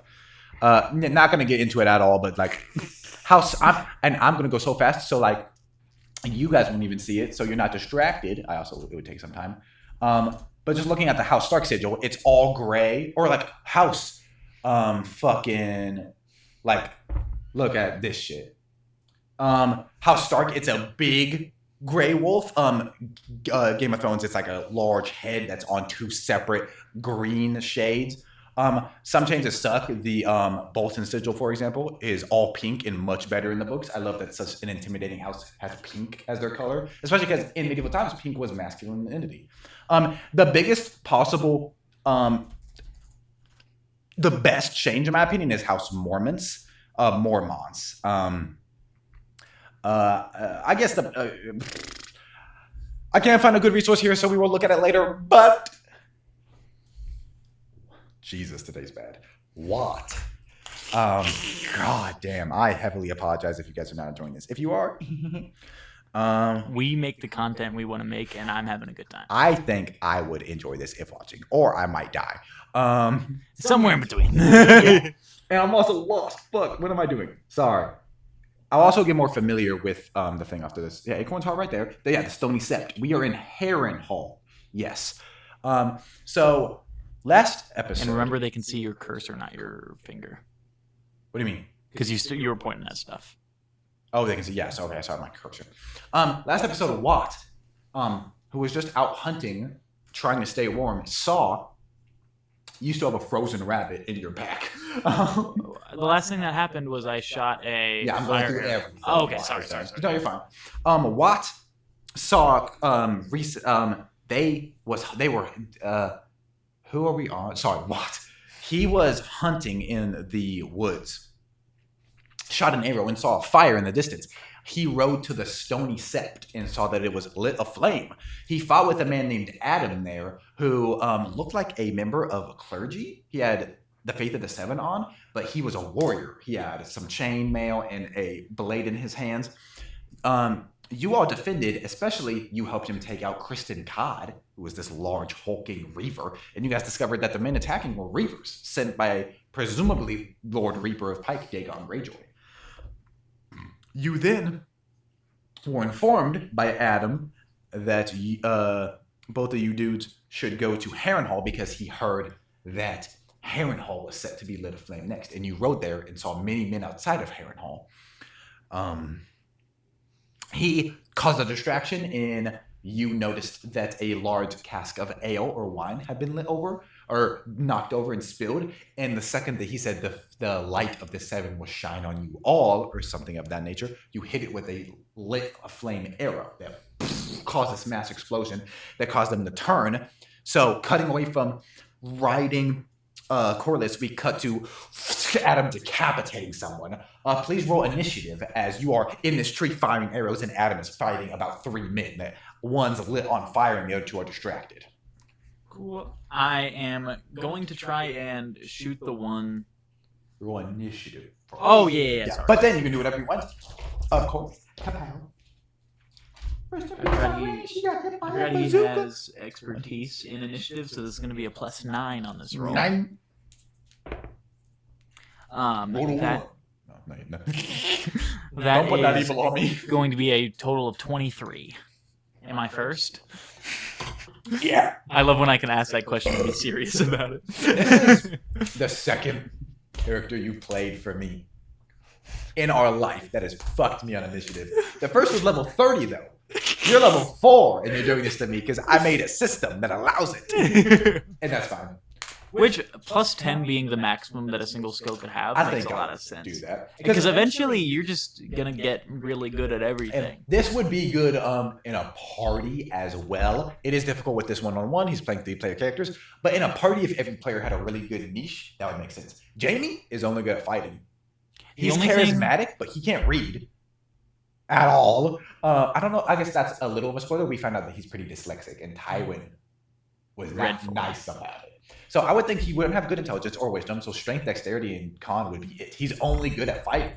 The only thing I'd be worried about Sam Tarly isn't a big fighter, but he's real good at reading. At higher levels, you can just take ability score improvements repeatedly forever. Yeah, what I had written down is that stops at level 12 because I made the system in 2022. So my logic was like, oh well, people get really good at fighting and then they stagnate. I don't like that for a TTRPG. So there would be a limit. My brain currently you get a +1 every time you level up. So you've gotten +4 in the time that you're level 4. Yeah. That wouldn't be the case if I ran a game. If just as an idea right now, and then we can continue. You can have it be that one stat can be +10, and then the next can be after you get a stat that's +10, you can only have a highest of +8. And then 6. And then or just 8. I like that. Or you can go down farther or less, whatever you'd want. I would have to find that good thread the needle of leveling up because like level 20, in my mind, in the Song of Ice and Fire character that reaches level 20, they don't get another improvement score. That does stagnate at some point. Getting a +1 every level to level 12 though, and then just getting nothing, that's not great. So I would have to thread the needle. But But I like how it feels when you are level 1. I like it a lot. And that should be the case. I don't think you should not be this strong. But you're kind of playing mythical characters. No, I like it. I like it now too. No, sorry. I like both. You're fine. Most of this shit was made when I was a 16-year-old man. No. I like how it's going right now. I like what I meant by that statement is I like having a character that's level 1. The progression feels really good. Yeah, it's the best way to make this. Well, my mind was like, in D&D, you're very strong even if you're low level. How can I strip that power away? Because I don't want you feeling powerful in Game of Thrones. So as a fighter or warrior, you're not a warrior, Corliss says, you don't get proficiency with all weapons. You get to pick quite a few. If you're a schemer, which is what Tagon is, you get proficiency in one weapon. One specific weapon, like dagger. Not daggers, dagger. The dagger you have. You don't regain all of your hit points on the long rest. You regain 1 dice roll. So if you get really fucked up and you have 10 hit dice worth of health, you gotta sleep 10 days with food to get that shit back. And with how slow the books are with physically going to each location, that's how I would run a game. So, like, how many days have passed since the first session? 5? So if you got really fucked up in the first session and it's the 4th session, you would still be healing from it. Yeah. Which I think it's a really good base. You feel really strong. You feel strong. You feel also probably fragile, which is very realistic to Game of Thrones in real life medievalism inspired. I'm really strong in this armor. Oop, I slipped. Rest in peace. I'm in the water. Can't do nothing. In D&D, if you're wearing heavy armor, you have disadvantage to swim in water. That's the same case here. But without vivification, that's a lot more dangerous. Without healing potions, that's a lot more dangerous. Some things are directly carried over, but it's much more worse in here, and that is intentional. I'm also probably decently lenient because you're the only player character here. If I ran a party, this would be the most dangerous game I'd ever run. I don't want to do it here because it's boring for just you, but famously, a character in the first book dies from getting nicked in an infection. There would be infection rules. If you didn't have a maester, you'd have to get an NPC maester. You'd have to, and even then, he might not be able to do nothing. 1 roll, or however many rolls. Y'all got to see the finale of A Night in the Seven Kingdoms. That maester legit goes, I don't know how to fix Dunk. And Dunk ended up living. But if Dunk had a mortal wound, that maester was like, I can't do anything more. I just a baby. Him, when he said that, me and Alicia freaked out so bad. And then Lionel was like, he's fine. Like, yeah. Whatever you say, bro. Which, scary thing about real life, he could puke up blood a day later and die. You don't know any injury. But I like that writing too, because Lionel's a warrior. So he'd be familiar. He shouldn't be fucking 50, but they gave him gray hair and a wig. They made him look older. And then he gets mad. His son can't marry Egg's daughter. Egg's 9 and he looks 50. Why did they make him so old? He's supposed to be a couple years older than Duck. I legit don't get that. That is not important. They had to have changed something. I just really don't get it. It has to be for a purpose. And it's not star power. They made all the Sean. They made Ned, Robert, Catelyn all order. This isn't confirmed, but it's very likely. They made them all order because they got Sean Bean as Ned. I don't know who plays Lionel. He does a really good job. I don't fucking know him. If he looked younger, yeah, he'd be perfect. And I can go in my head, he looks old because of war. But that man is not 21 or however old Lionel is supposed to be. It'd also be kind of... He's at youngest, but also, like 30. I don't think Dunk's meant to be 17. I don't know. Which makes him a little more immature. Because I feel like he's supposed to be at the least like 21. The reason that I think he is because Arlen does not look to age at any of the time, and he joins him as a 6-year-old. And I think his age still lines up in the flashbacks, and unless they change what the Blackfire Rebellion is, which is just confusing. But I agree that he does not look it. Yeah. But if he's 6'11" or whatever, that's an issue in the books. I don't think it's mentioned that he gets bigger than he is in the first book. He should be like 6'5", because he is. The act. Duncan is 6'11" in his life, and I believe he's 6'11" in the first book, The Hedge Knight. That could be the case of the like superhuman bodies I'm talking about, maybe. I'm loving this conversation so much, but we have to get back. I'm so sorry. I'm heavily apologize. One man is on fire flailing, but he still has a weapon in his arms, and the other 2 are kind of cornering Adam, who's backing up, but very tired. And I need to make an attack. Yes, it is your turn. Same thing as D&D for the most part. You have an attack roll, you have an action, you have a bonus action, you have a reaction, you have a bow. Shoot him. I am going to... Watt is a ranger. meaning same as Ranger as 5th edition, D&D, Dungeons and Dragons 5th edition, but you don't have spells. But you're good at trekking, good at tracking, you're good at going, you're good at archery. I assume this is neither the Arctic or a coast. This is neither. You know what? You know what? You know what? Technically the Arctic right now, but I wouldn't give that to me. No, I think so. But I think that's fire. The Arctic specifically, at least in terms of like geography, is somewhere that is consistently that temperature. This would just be the cold season of a different biome. But do you think... I don't want to give it to myself. I'm arguing to give you the bit of... Do you think you've become acclimated to this weather in the years it's been going on? Especially in your peak ranging? Well, the ones that I have chosen are the Arctic and the coast. Why'd you do that? Because we're going to go Grey Islands. And in my brain, I was like, oh, and we've been in the north. So I clicked. Fair, yeah. But the coast is still good. Yeah, you're in the Riverlands, which is very coastal. I should have done something other than Arctic. I don't think Riverlands is a area no, given to the ranger options. I don't know so coastal would be the case here, I think. Okay. Cool. Yeah, because there's no marsh, I don't think. There's a swamp, but that would be the Crannogman. That would not be the Riverlands. So I think you get it from coastal. So, okay, then with that, I have a question. Yes. You gain advantage on checks made to navigate your chosen terrain, and your proficiency bonus is doubled if you're using a skill that you're proficient in. That sounds like separate statements. I assume they're connected. You can do both of those apply. They're separate? So just any skill I use, my proficiency is doubled while I'm in this area? Let me do my... You can also read it if you want. No, I think you're... Wait, so hold on. And this is copied from Ranger. Yeah. From D&D. And I just left that in there. It had a lot more options. I just left those so I knew which ones I picked. Terrain. And your proficiency bonus is doubled if you're using a skill that you're proficient in. It just says and. That's so just that makes blanket, which is crazy. Like athletics to fight someone. You get advantage on. I think that is in relation to trekking. I agree. So navigation, things like that.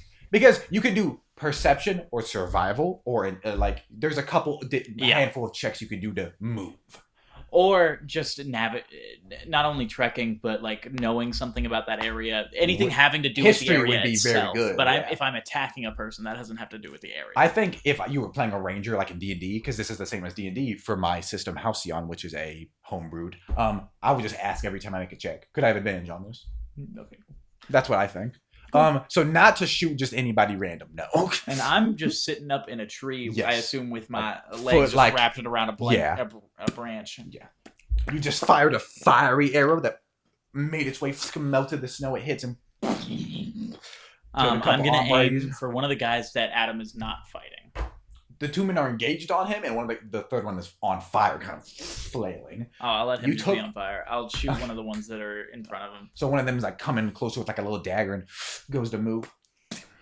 That is agility plus. I can't believe there's no main characters in A Song of Ice and Fire that are snipery. There's a lot of archer side characters. It's because archery, it's hard to make it seem cool without getting into fantasy. That's a very good point. Which Watt is very fantasy with the shit that he's making. Even the best, the best archer in A Song of Ice and Fire. Moat Kalen. Archers. That is mentioned. There's a specific side character. He feels like a sniper. He just sits up in a tower somewhere. Literally. And in the show, it's like a sniper. In the show, someone's walking and arrow hits them and they silently, perfectly die. Arrows are just difficult regardless. In fantasy and shows, they're agility, but that's not the case at all. It's strength. Mm-hmm. Sigil. Archers' bones were deformed from the size of muscles they had to have on them before recurve bows. In my brain, you would know someone's an archer because their corpse would be like. With the stats, the stats themselves, strength is my muscles are attuned to hit things as hard as I can. Agility is my muscles are attuned to do specific things as well as I can. Yeah, because it's not like agility is like just nimble. It's still your muscles. It's lats versus lean biceps or whatever. Yeah, well, whichever. Yeah. People think agility is just like what your body can do. No, it's a skill you train. Yeah, it's your muscles. You're all muscle. Maybe you are. No. So what did you get on that attack roll? I did the math and then I forgot it. +2, +5. That's going to be an 18. 18, that does beat his armor class. These Reavers are not great out-equipped. It's mostly fur, a couple irons and chains. Roll damage for that archer shot. What was the damage on my bow? We did not have damage for the bow. We were meaning to put that Yes. in between sessions, and we forgot. I apologize. I will copy it from. For now, do a D10. I think that's above what it should be, but I messed up. So. Well, I also should have reminded you, but No, you anyway. Actually, I got to it very fast. Do you want to? Yes. This should be a longbow, so it's 1d8 piercing damage. Properties, blah blah blah blah blah blah blah blah. I will Discord this to you. 1d8 plus my agility, or do we? Correct. No, yeah. 8 plus 5. And that's something too with all the martials. I probably do need to do a deep dive into should you unlock the ability to add. It's basically all martials or all support. There's no casters. That whole thing. There is mage and godsworn, which would take. They're not finished, and it would take a lot of work. I don't think you should add this into Halcyon, but I think it would make a lot of sense for this system specifically. I think you should add the thing where you can pick where you're aiming and it can do more damage, but you get disadvantage on the attack roll itself. That's fun. Fallout would be a good one for that because the system, the one I have, has as a note. But yeah, for a Song of Ice and Fire, especially because there are moments where people try to hit specifically in the books, like for skill. Spoiler for the first book. I'll just say it. Someone gets tactically taken out, and the guy that was fighting him gets upset because he wanted to defeat them. But like someone just takes out their leg. Yeah. Actually, I think that's only a spoiler for the show. I think in the books, his leg just gets injured in the fight. It wasn't a woman. Spoiled. Engaged in a combat. Brandon's not here yet. Yeah, that kills him. The other guy turns and looks back and looks to the tree line as Adam approaches him. Do you have anything you can do as a bonus action? I do not believe so. I do have my movement. Judd. Seeing that one guy is on fire and Adam's just fighting one, I'm going to begin getting down from the tree. Then can you make an acrobatics check and use advantage? No, because I have a climbing speed. I'm just going to get down. Hell yeah, correct. That's another thing too. A climbing speed or a swimming speed is a giant buff just having it. Yeah. Yeah, straight up. Just like if you were trying to climb a wall and wolves were coming, everyone else would have to make checks. You're just up there. I go. And my climbing speed is the same as my movement speed. I think every class should have one killer thing, obviously. That's Rangers, probably. Rangers is their ability to move. Like, rogues can dash, but especially, like, with no flying or spellcasting. Rogue is a sprinter. Being Ranger able is to a marathon scale, runner. Yeah. like, and climbing spikes, sieging a castle is a thing in Game of Thrones frequently. Climbing is awesome. Also, if you want to be an archer, that is the class you would play. Schemer obviously is the only class available that can add dice rolls to other people's rolls or retry. I think that's another thing too. You can make a class really OP. I want to introduce a D&D class that can add a ton of dice rolls to something. But if it's a schemer and that's all, Jesus Christ, I thought it was peeing. If that's a schemer and that's all he can do, it's a Dollar General bag. That's why he thought it was pee. Oh no, my dog was kind of low key leaning at an odd angle, and he had his crotch just resting on a blanket, and I was like, please don't tell me you're just filling that blanket. So funny. Yeah, you kill him. Yeah, you scale down and kind of plop to the ground and run. And yeah, Adam is fighting. Can you please roll for the bad guy? I'll get an opposed to dueling check. 7. Fantastic. As you approach, Adam like slices his knee out, and the guy drops, and Adam just stabs into his chest and pulls out. Adam has like a thin beard. He's in his mid-20s, but there's a bit of gray to it, and he's skinny. He's very winded by the time you approach, and he's like, good job with the firing, shooting, loosing. Thank you. I decided not to help you with that one. I think I've taken enough shots near you today. Oh my god. Come. And despite him being exhausted, he prepares to rush into Harrenhal. I stop him. I grab his arm, and I'm like, I can let you take a rest. I'll go ahead and scout. They won't see me, I promise. Are you sure? Yes, you take your time. I see some food that they had out here. Probably just some hardtack or something. But he immediately like starts looting. It wouldn't be hardtack. It'd be. I think hardtack is a thing. It is? Okay. I believe so. I know it became really big in World War One. Yeah, what's it called? What's it called when you Flatbread? Make jerky? That too. What's it called when you make jerky? Dried meat, I believe is mentioned, which is dried meat. Hardtack. Cured meat. Cured meat. Yeah, food. Yeah, he immediately begins. He slides a sword in and he begins searching the guys. You're like, hey, take a break, eat, and he's searching the guys. But he seems like he'll stay here for now. Okay, I'm gonna go ahead and go into Harrenhal proper. wants to make a stealth check. Yes. Or do you want to go for it? I am surprised I did not take stealth as a proficiency. I guess it didn't really matter because +5 is already pretty good. And I'd rather have survival, perception, initiative, and acrobatics. That's another thing. In D&D, I think it's a little stupid not to like take a proficiency in something you have the stat for, because you want to get the highest possible. And everybody in your party has a lot of proficiencies. But if I'm solo, also like you get less proficiencies in my game. So if you want to have like no -3 to your survival check, and you want to take proficiency to cancel that? I did that with the Corliss, with his history checks, low rolls are going to be more punishing in the system. It's logical to do the opposite from D&D. You don't want to try to get the highest. You want to try to give it any negative. You want to average yourself out as best as you can. Yeah. No lie. All right. And so you make a stealth check and just add your dex. Add your dex. That is going to be a 17. So you're sneaking your way through. You find a lot of dead woadmen. House Woad has a porcupine as their sigil. I'm going to ready my dagger as I'm doing this. Okay, yeah. So, kind of similar like modern day soldiers. You put your bow and arrow in one hand and pull out a dagger as you're Did you also send me the damage description for bow? Yes, it's in your Discord. Sponsored. No, I keep saying that when you mention a brand, it's going to get me executed. Yeah, you're creeping. A lot of dead woadmen. There's like a very adorned knight where like his armor had tiny pricks on it to like look like a porcupine, and his like eyes are gouged out. There's a lot of dead Greyjoy men as well with Kraken on their sigils, as well as other Iron Islands houses. There's one man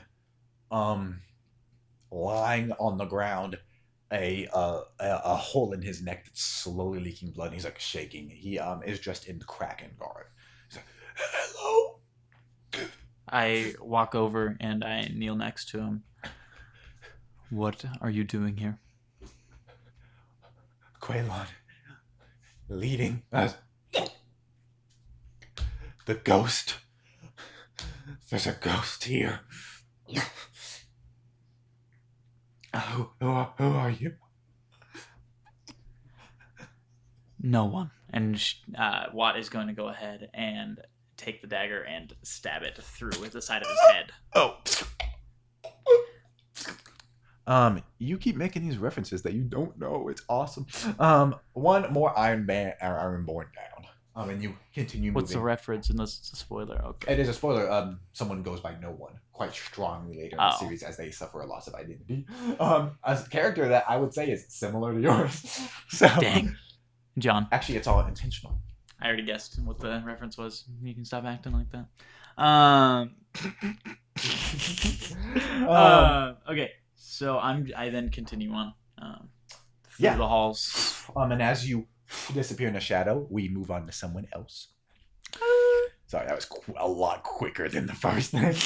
I mean, it makes sense. Two horses riding as we get closer in the snow gets out of their face. One uncovers his face. It's Baelish, who is being rode next to by Raymar Royce, who saved him at the end of last session after he was forced to kill Xander, his old friend who had gone mad after suffering many a blow to the head. As they're approaching, they see the caravan that is taking supplies to the Vale. Is everything okay? Just because it'll look better and it'll get you better. As that is occurring, Raymar rides closer and goes, after you return to the Vale, you should speak with my brother. Benedict and Lady Stark have been contacted by Lord Ned. Via Raven. They wish to speak with you and Corlin. And Baelish, trying to stay awake, he's an older man, mid-50s. Corliss, I'll see to it. And Raymar nods, and they ride up. Raymar just kind of gets into it at the back of the caravan, but Baelish rides harder, his temple thumping. And he arrives near the front and barks to the man leading, who rides closer. He goes, Baelish. And the younger man goes, what happened to Sir Xander? And Baelish waves him off. How close are we? The younger man goes, only a few more hours of ride. Baelish nods and just gets back in his position, very exhausted. I scowl so much when I'm portraying someone riding in the snow. I get a headache. It's happened to every session so much so far. It's okay. It locks me in. Back in. So, chaos in the Riverlands. Death, blood, snow, strong, bearing down in the north, coming down to the Vale. Peace and quiet as Boric slowly opens his eyes.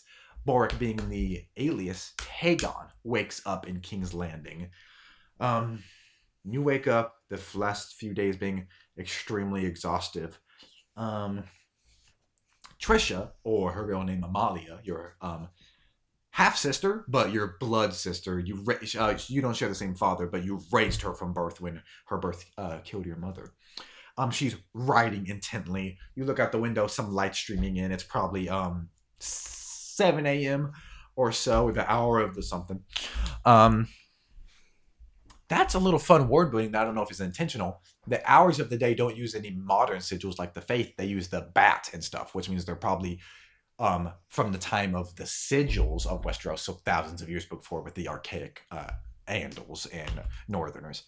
I like how Northerner names like Stark or Strong. They're like very simple descriptors.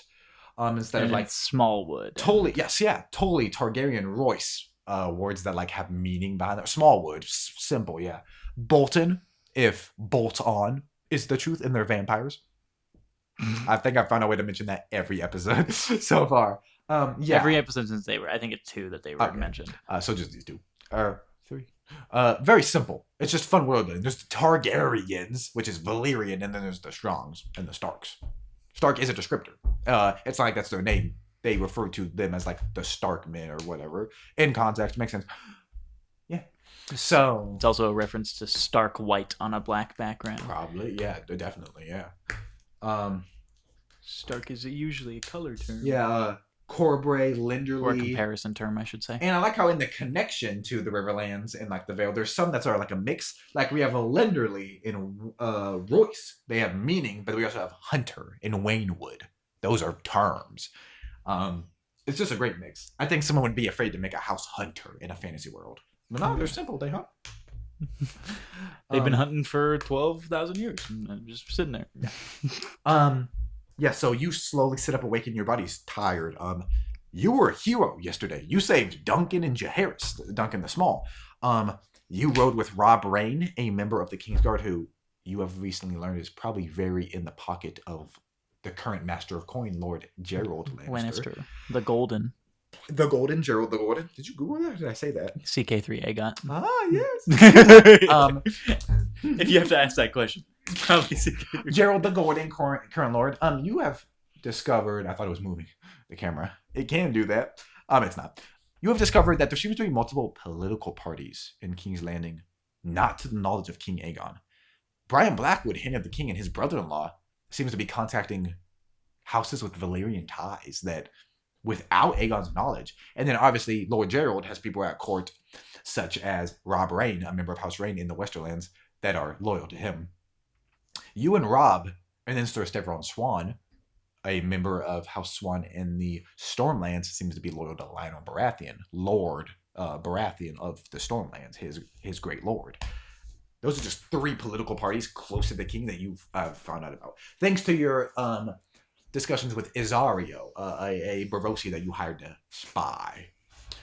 But in the morning, you just wake up, very tired probably. Trisha seems writing, just as she did the night before and the night before. Very happy. She has copied like 4 heavy book manuscripts. Presumably at some point, she probably assumes you'll go back to Lys, where Aerion fathered you during his exile for the events of A Knight of the Seven Kingdoms Season 1, or the book The Hedge Knight.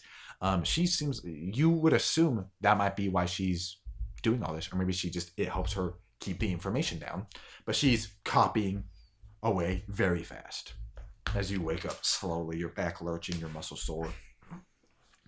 You and Rob had an eventful yesterday. Yeah. You were able to save the kids and have them bolt out of this carriage that was escaping. Rob followed after, unknowing, and said that the guy, they captured and killed the guy, but unfortunately, he didn't know where the kids were because you had helped them get out.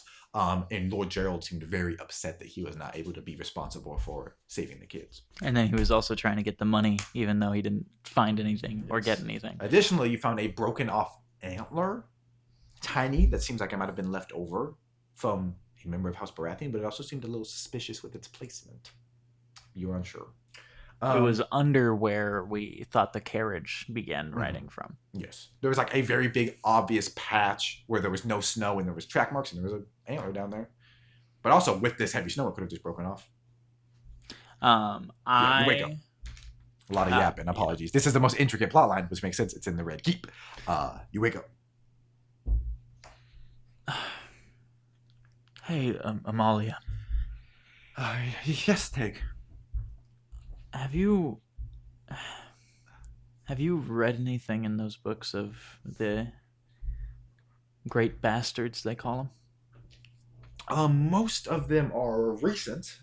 I know we talked about this a little bit the other day. Are you wondering about like the current status of them? No.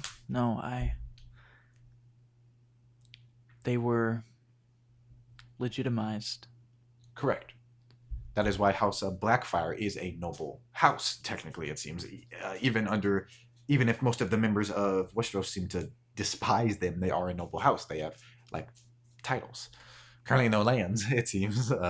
But they didn't play their cards right, I think. They had a surprising amount of loyalists, but...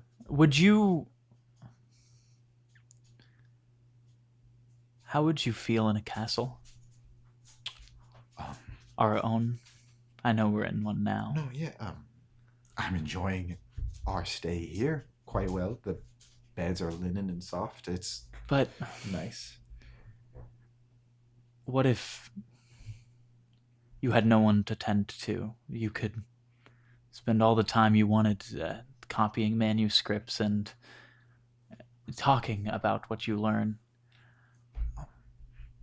That would be nice. I think I would enjoy that. I think so too. I love you, Amalia. I love you, Tig. She like sits up and comes over and hugs you really tight. I was just reading. This is also what bad people do. They use children to validate their own wants. I mean, what if she said no? Well, okay. Yeah, he would have just continued. You don't know. Yeah. But since the child's agreeing with their confirmation bias. Which is sad. Yeah. Confirmation bias is a deadly thing, especially when your brain unintentionally will seek out people you know will agree with you. There's another term for like a similar thing, false something. False pretense. Maybe a false confirmation or something. Yeah. You're asking a religious person if they believe in God. And they say yes, and you're like, see, people believe in God. It's a waste of time. I was reading about this Gaiman Palehair 100 years back. He was a pretender king during the Dance of the Dragons. He claimed he was the bastard son of Aegon II. And he came to court. After the war, Gaiman was captured by his supposed father, but was spared, his age seemingly being the reason, and kept as a servant. He had to serve his father's house, his supposed father's house. He became the cupbearer, food taster, and whipping boy of Aegon II, his friend. But evidently, at some point in time, he got poisoned. It was just curious to me. He could have been king if any other amount of events occurred, but with what happened, he was just a servant until his death by the people, seemingly maybe by the people he was serving. He just lived a life of... That's just interesting to me, you know, especially with the recent Blackfire Rebellion. What if House Palehair? He probably would have taken a different title. Could be an entirely separate house. I love the noble houses of Westeros are very intriguing. I know we have Clan's home in House Rogaire, but very similar. As much as you find all of this interesting, and I'm very happy that you have found something to occupy your time with, I just wanted to remind you, watch what words you trust to who. I Of course, watch yeah. what you say to Vela specifically. Yes, I've noticed she might Not not. not that specifically, just No, yeah, she might not be wise with what she parrots. Yes, definitely. Amalia is 10, and she is very good friends with Vela, who is 13, but described as simple. She was Daron the Drunken's child. she's specifically known as the Simple. Vela the Simple. She's probably just autistic. Or George is a little rough with how he describes that stuff. She might have gotten like injured or something, but all we know about her is she was described as the Simple. Vela the Simple. She's probably just maybe not autistic because we don't want to. I don't have to get into the maybe like Down syndrome or something like that. But I don't want to get into the eugenics of what disability, that as well. But what even calling them disabilities, what otherly abled people are perceived as intelligent, like autistic people. And we also have no writing of her. She has not said anything in a book, so we don't know. She could just have a bad outlook of. Yeah, she could be history. depressed. Yeah. Or very interested in a specific topic. And she could be autistic all the way, or she could have a. Yeah. We literally don't know. I think she's just. George makes characters that are intriguing, but they are only meant to be symbolisms. I think it's an example of. He talks a lot about perception. Garth Tyrell was known as the gassy, nasty ass motherfucker. Or Garland, I think. So when A. Tyrell's younger brother was named Garth, he immediately said, or Garland, I think, he immediately said, "You're Garland the Gallant. You're not Garland the Gassy." Even before Garland was a good warrior, someone, his brother or his dad, gave him that title, so he would not be perceived as that. So it could be that Vela has nothing. I am playing her as someone, specifically with Asperger's, is my interpretation of it, and that's how I'm trying to roleplay her. But she could just be a, what's it called? Normative, what's the prefix? Neurotypical. Neurotypical. She could be neurotypical, and she just is seen as an other. Oh, yes, we can see your chats. I apologize. We were locked in. There is only one person viewing right now, so they might have left. That's my bad. Apologies. If you're watching this recording or you return, we normally are very good about that. We normally have a full table as well. Apologies. What was the chat about? We can still answer it to people. Hey, how's it going? Can you see my chats? Apologies. I'm very sorry about that. Yeah, our bad. Yes. I'll try and be better about looking at it. We just got locked in. Vela could be. I'm specifically trying to play her as someone who has Asperger's, and that's how I'm intending the role player. But she could be any number of things. She could be depressed. Yeah, that's a very good point because there are.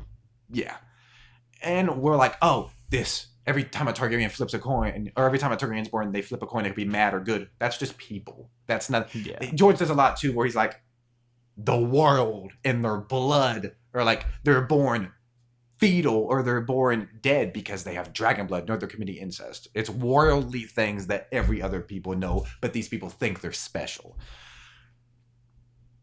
So sorry. That was on topic though, and that was a very interesting character breakdown of Vela.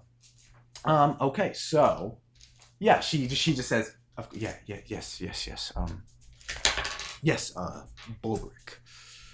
I was just thinking of Gaiman and how he could have been king, or he could have never even got the title if he had passed in obscurity. Very interesting.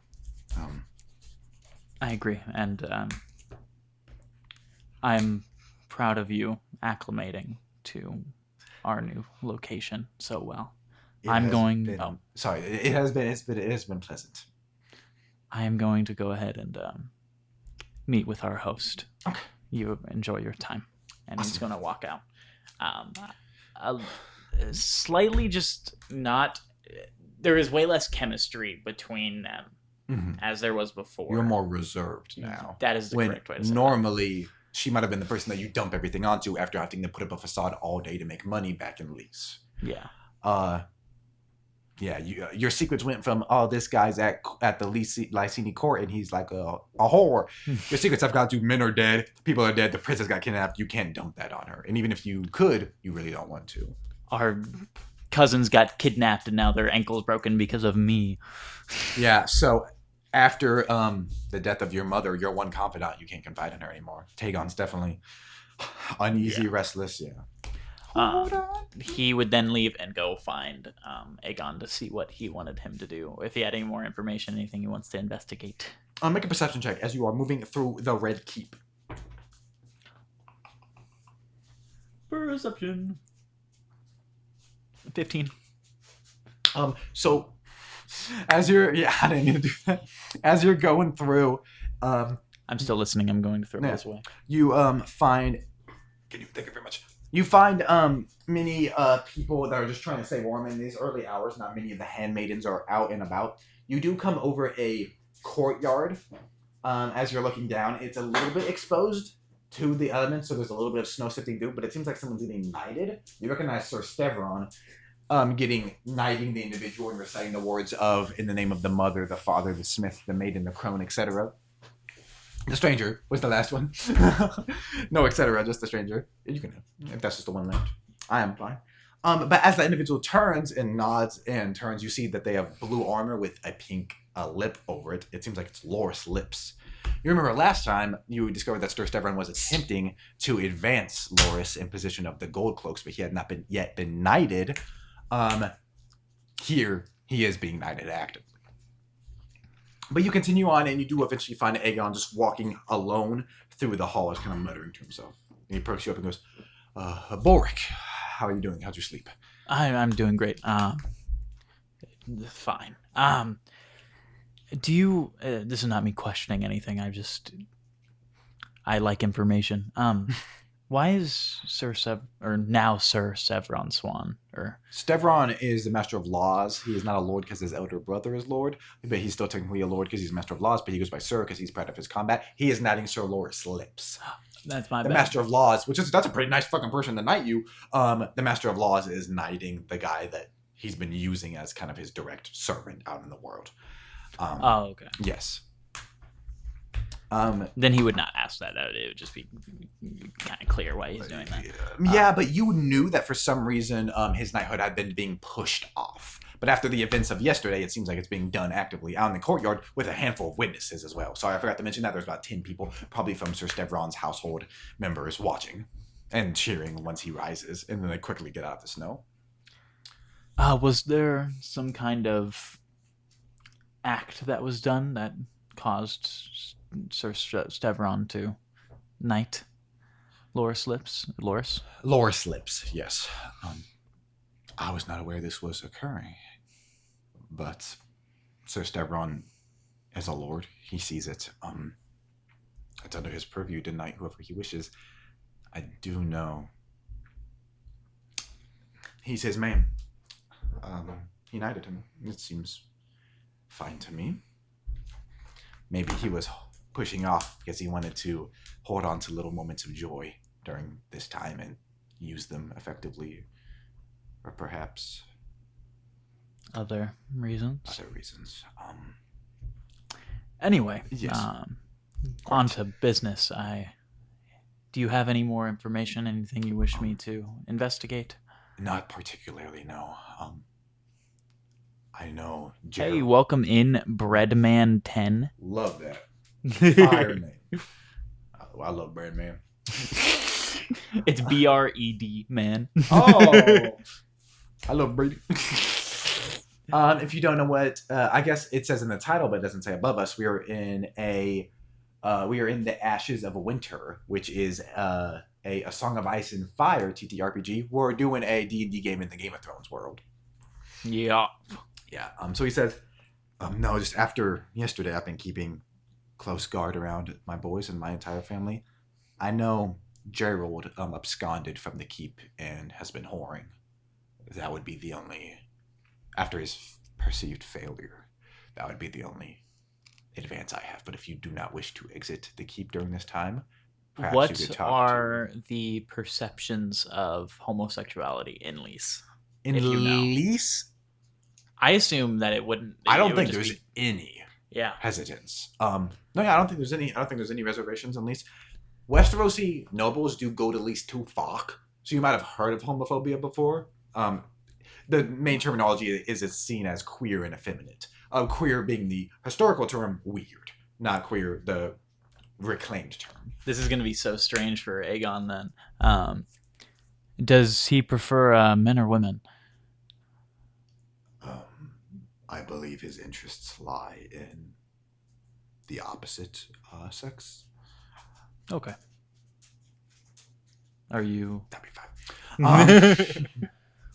I do not believe has unique tastes. Then there's probably not much I could glean from that. Let me know when he finishes his escapade. It may be days. He was very upset with himself over, but being one-upped by a bastard. I to can a degree, yes. see that. I can't read perfectly. Does that say House Keltigar? No, it says I named my Warforged Clanker. Good. We love Star Wars around these parts too. So that term did explode though, so maybe a lot of people don't know. But if you don't know, that came directly from Star Wars. It is the clone slur for the droids, battle droids. What are they called? B1 battle droids, yeah, but like there's a term besides droid, a robotic, like not android, but a synthetics, I believe. It's a slur for robots from Star Wars. We love Star Wars. Currently, you're playing Taegon, who, if you watch Game of Thrones at all, is a Targaryen, but a bastard. His hair is dyed blue, so he don't look like a Targaryen right now. Obviously, you don't have to go out into there. I'm not sending you. And I could send you with a guard if you do wish to go. But he will probably be there for days. But if there are other leads you wish to advance upon, of course. Well, then, thank you. I will go mingle with the Highborn then. Yes. Let me know if you need anything. I will. Thank you. And he is going to go back to that same staff kitchen that he was in before, the kitchen keep. Yeah. You head right over there. It takes you a second to kind of remember and find where it is, but you do that without issue. I broke this because of my constant popping. It can get fixed if you keep it like that, and I do that one. I fuck with it so much. I need me a fidget when I'm doing it. Get you a Nito. Those are popular right now. A what? A Nito. What'd you call them? They're just, you go to the shape store and you buy a shape. Okay. You'll understand what I'm saying when I show you. Hold on. Okay. Oh my god. Let me perform this surgery real quick. You want to buy a shape? Oh, I love it. Tiny, vague shapes, love it. So what do you do when you're in the kitchen? Y'all try to go to the shape store. I am just gonna start getting breakfast. See who I see in the kitchen there. Having seen the spy master in there previously, I assume that people of importance try and go there when they want to be unnoticed. That's a good assessment, probably. So you head on over there. Make a perception check as you enter the room. Hello, sir. That is going to be a natural 20 if you don't think that's cocked. I do not believe so. Cool. You're using the dice I use for antagonists when DMing Hydra or Halcyon, which is our D&D game. It looks like a little kraken's mouth on the It's natural 20. It's meant to be a type of kraken. It's a OC from Critical Role, one of the main antagonists of their pirate campaign, which is a big inspiration for my pirate campaign, but it's still unique.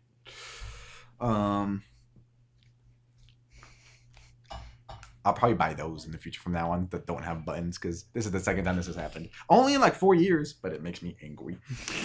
Awesome. On a natural 20, you do see, once again, Daryl Martell. The spy master is hanging out here eating some morning soup. He's a member of House Martell, the Dornish house, and you recently discovered that he might be in decent cahoots with Brian Blackwood, the Hand of the King. Brother-in-law to King Aegon. Egg is married to Betha. Betha. Black Beth, she called. Blackwood, yeah. Yeah, Betha Blackwood. I knew that from, guess what? What? CK3 Aegon. No, the Blackwoods are very cool. The main thing is they're one of the non-northerner houses. They're from the Riverlands, but they seem like they got some like old god type magic going on. So there's a popular theory that Daeron II, after a lot of his House Blackwood is married to currently Lady Stark is a Blackwood, and the King's wife is a Blackwood. That alone is crazy. And then there's a couple other Blackwoods in power. Brian Blackwood is an OC. We don't know anything about Aegon's court, but alone, a member of the same house being married to Lady Stark or being married to Lord Stark and the king is crazy. So, due to their possible magic, maybe some political alliances got made to restore magic to houses that may have lost it. Popular theory. But regardless, Darrow is there and he is eating some brekkie. I am going to go get my breakfast together, and I will go sit with him. You sit right next to him? Yeah. Hell yeah. Hello, Darrow. Good morning, Bullrick. How are you enjoying your meal? You haven't ate yet? It smells very good, thank you. Well, it looks fine. Damn. I just enjoyed our previous chat so much. I thought it would be nice to come speak with you again, if that's okay. I concur. You seem a knowledgeable man. You seem eased at the Targaryen court. Something of that nature. In Tyrosh, I never felt right among the free houses. The common folk didn't really know their place, and I'm going to use deception. Yeah, fantastic, yeah. Essos is a dangerous location. This is plus 10, 15. Taegon is a schemer, which is a complete player of the Game of Thrones, a class made perfectly for deception, manipulation, things like that. I am going to use my scheme dice, because a 5 is what I got. I get a plus 10. I'm going to use one of my scheme dice, this is the first time to re-roll this. Okay. Unless it's not failed, because it says failed checks for a skill you are proficient in. So does that 15 fail? I should change the wording on that. I agree, because the primary use for this would be re-rolling a deception check, and if you fail or succeed, you know. Yeah, you can do that if you would like. I'm gonna change that to where you can just re-roll. But right now it says failed checks, so you have to tell me whether it failed or not. That's what it says on the paper. The paper on it. If you want to go into my character sheet and change it right now, you can. That is what I'm reading, and that is what it does. You cannot say that is not what it says. There is no misinterpretation of that statement. The issue is he's also a schemer, because he's the master of whispers. Okay, and he then is higher level than you. If that's how you want to do it, then he has to re-roll 2. Why? He doesn't want to use one of his scheme dice. He's fine with what he rolled. But that's not what the ability says itself. So well, it would make sense for us to both re-roll. Okay. That is the compromise. In the future, fuck off. Because I do want to change that to if an ally fails. But I guess, a schemer will be making a lot of social checks, and you don't know social checks. Unless, insight success is the only way you know. Yeah, if you want to read it, you can. I can also just roll again with that. No, you're fine. I recall what it says. And that is a good point. Cocked. That's not cocked. And he's going to 23. Use a higher ability. 23. Okay. Then we will continue. Because you were trying to make a deception check and he rolled something. Yes, Tyrosh. The free cities are ironic in their name as well as dangerous. Even during the storm, I've spent many a year in Essos, and I find it calming. For the most part, simple nature of Westerosi people. I know when I ask the question I'm about to ask, you have no reason to answer it truthfully, and I don't really care whether you do. I more find the playing with information to be enjoyable. What are your opinions as a lord of Lord Gerald Lannister?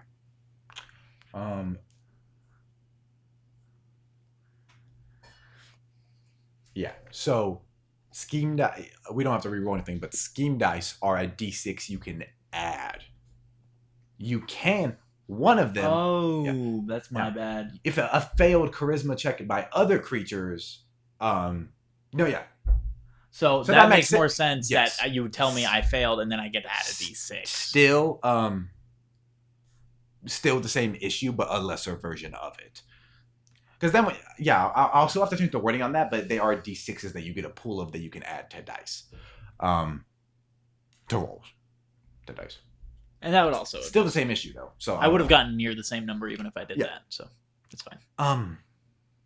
I have no need to mince words. If he wishes to send men after me, I can evade them simply. He is an oafish fool.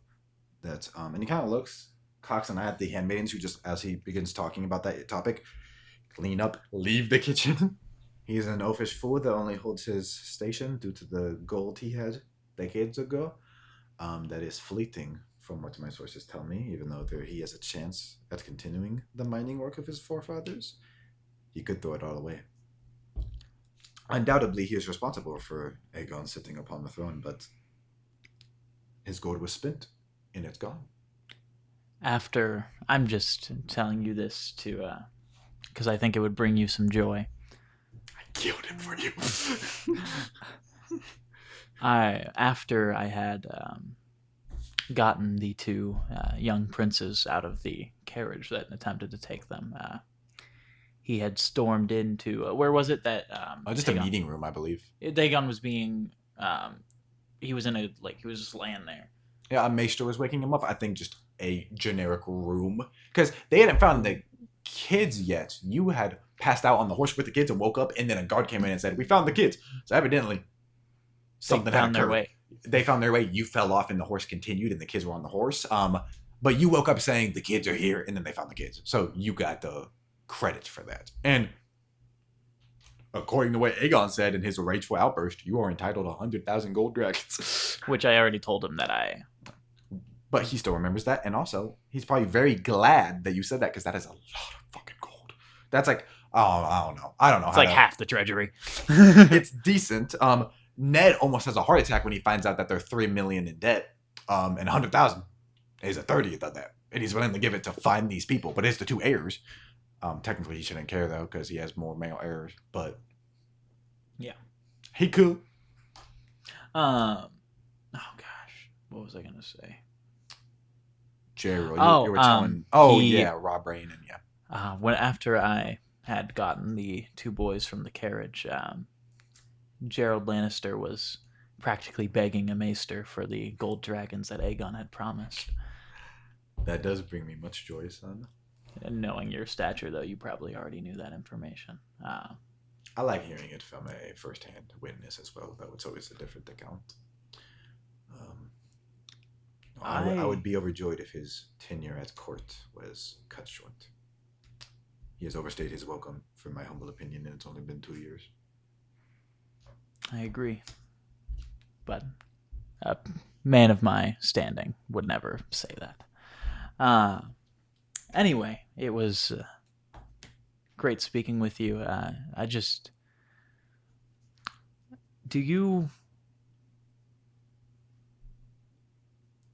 trying to figure out how to word this to where it's not giving up information.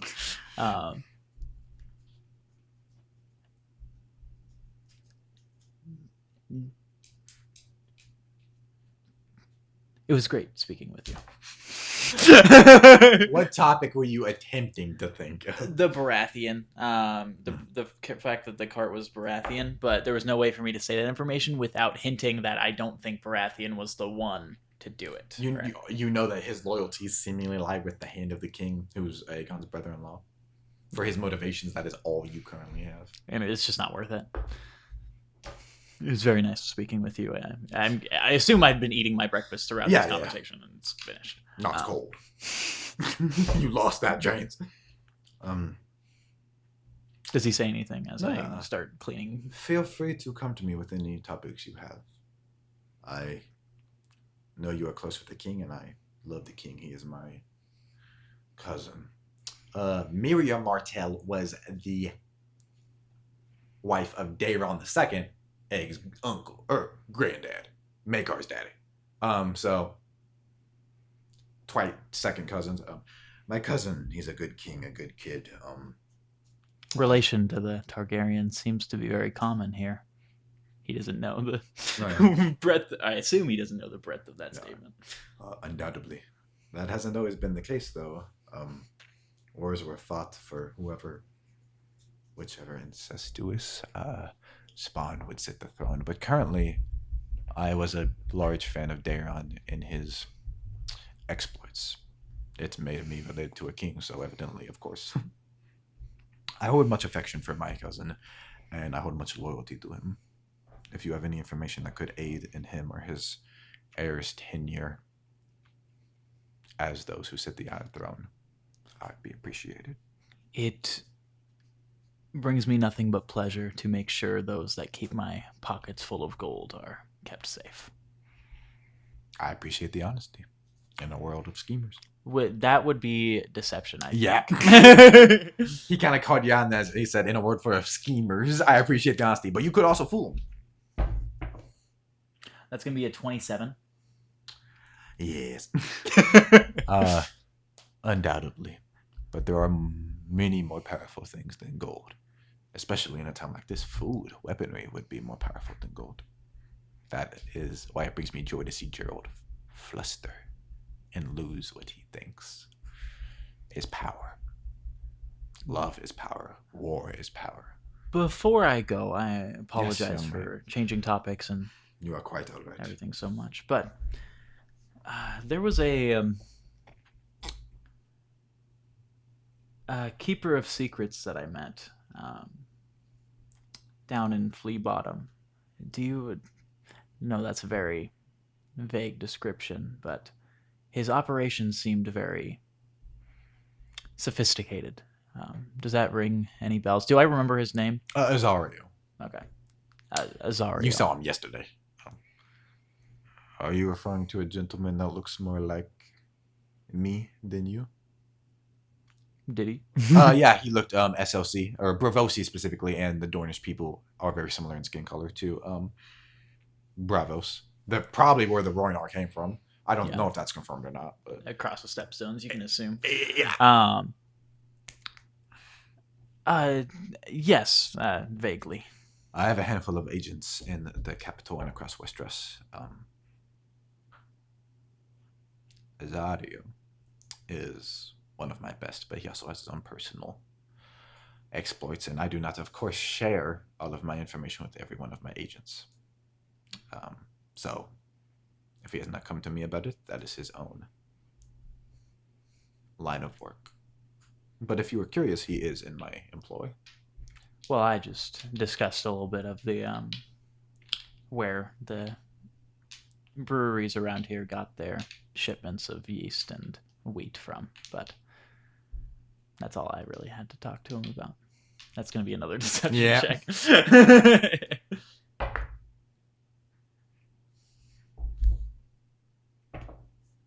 24. 24. Okay. And that is the mission Aegon gave to you? Yes, that is what I've been here to do. You sound uncertain. I know recently members of House Dane sent a raven thanking King Aegon for the return of Dawn. It is a apologies for switching topics. It is a sword made of star that was thought to be lost in Essos, whether it be Tyrosh or Bravos. Taegon sits back down. Yeah. Or Lys. And I know that you came into court a handful of days ago.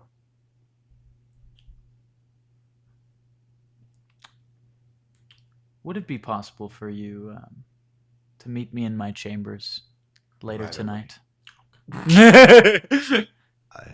Even if we weren't discussing anything, that could be possible. I see. That's so funny. I see. No, not in that tone. No, yeah. But I just don't know how he'd respond to that. Okay. I This guy's probably in his early 40s. How old are you?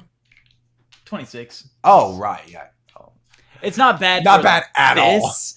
It's not bad for this. Even if I then, saw it's- that in real life, It's post 25, Eh. so even in real life it'd be but in this it's definitely okay. You've been a man for a decade. And unfortunately in Lease with them being a very sexuality first nation, the rate for becoming a man is probably lower than 16 at least. Yeah. So yeah. we will see how far your honesty gets you. And he's gonna walk out at that. Well, to get me very far.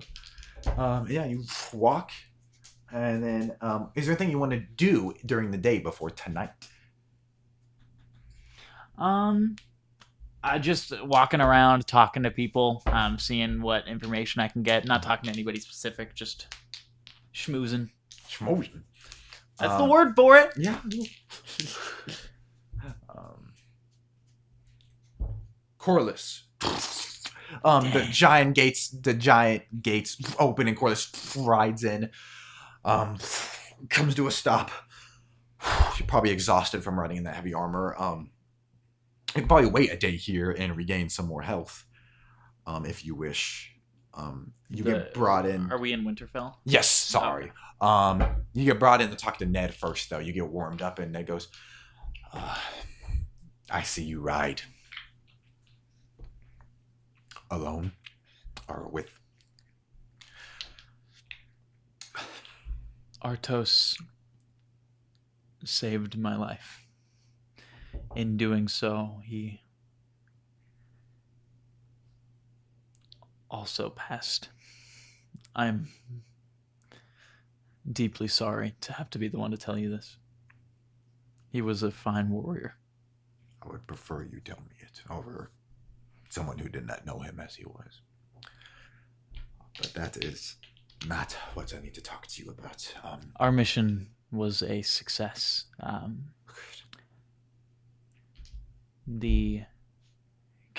we in a private room? Yes. The same chambers that you, Artos, Baelish, and Corliss kind of devised this whole plan under. Artos had the wish that, or the last minute guidance that we should claim these deaths were just from the winter. We do not want the wildling incursion to reach farther than it should. The word of wildling incursion. Yes. It's possible that House Aaron could have a beneficial relationship with House Stark. I would not want to squander that. The winter claims many lives. That it does. Is there anything else?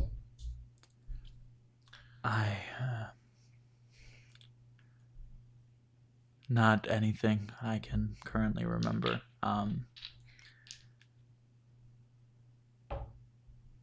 Bolton is going to assist the wall in keeping its walls manned.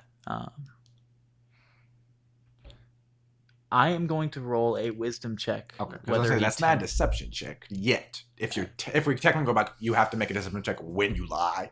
You haven't lied. I am going to do a wisdom check if he can will himself to lie. Okay. Because otherwise you're just being like vague, and I guess they would be a pure insight check. And if they wanted to roll an insight check, then you would have to make a deception check because they triggered it. But Edwild's trying to see through tears right now. It's because this side doesn't have a engrave. How dare you. All right. I'm gonna switch back to scene 2. Two. Travel. I assume I can't lie. Yeah, so you're just biting your tongue very hard. You actually wanted to roll lower. Nah. You're in Winterfell right now. How Kerwin's that close? I was told not to tell you of this, but by my vow to the warrior, it would be the warrior specifically, or the father to Father to doesn't duty. exist, which is Sorry. interesting.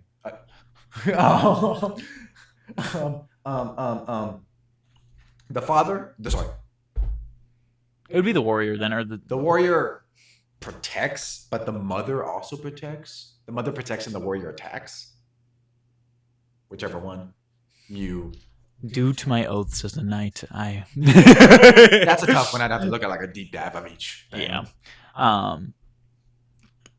Due to my oath as a knight, I don't feel right not telling you of this, but I would prefer if, when the time comes, it did not come from my mouth. Yes. I apologize to cut you off. Is this information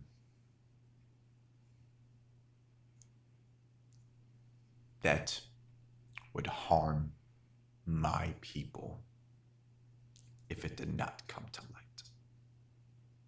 Would it still hurt them if it hid in the shadows? I simply have lost much of late, and I know that I wish it wasn't the case, but I know that every lord has to have those willing to hold the secrets for him because he cannot.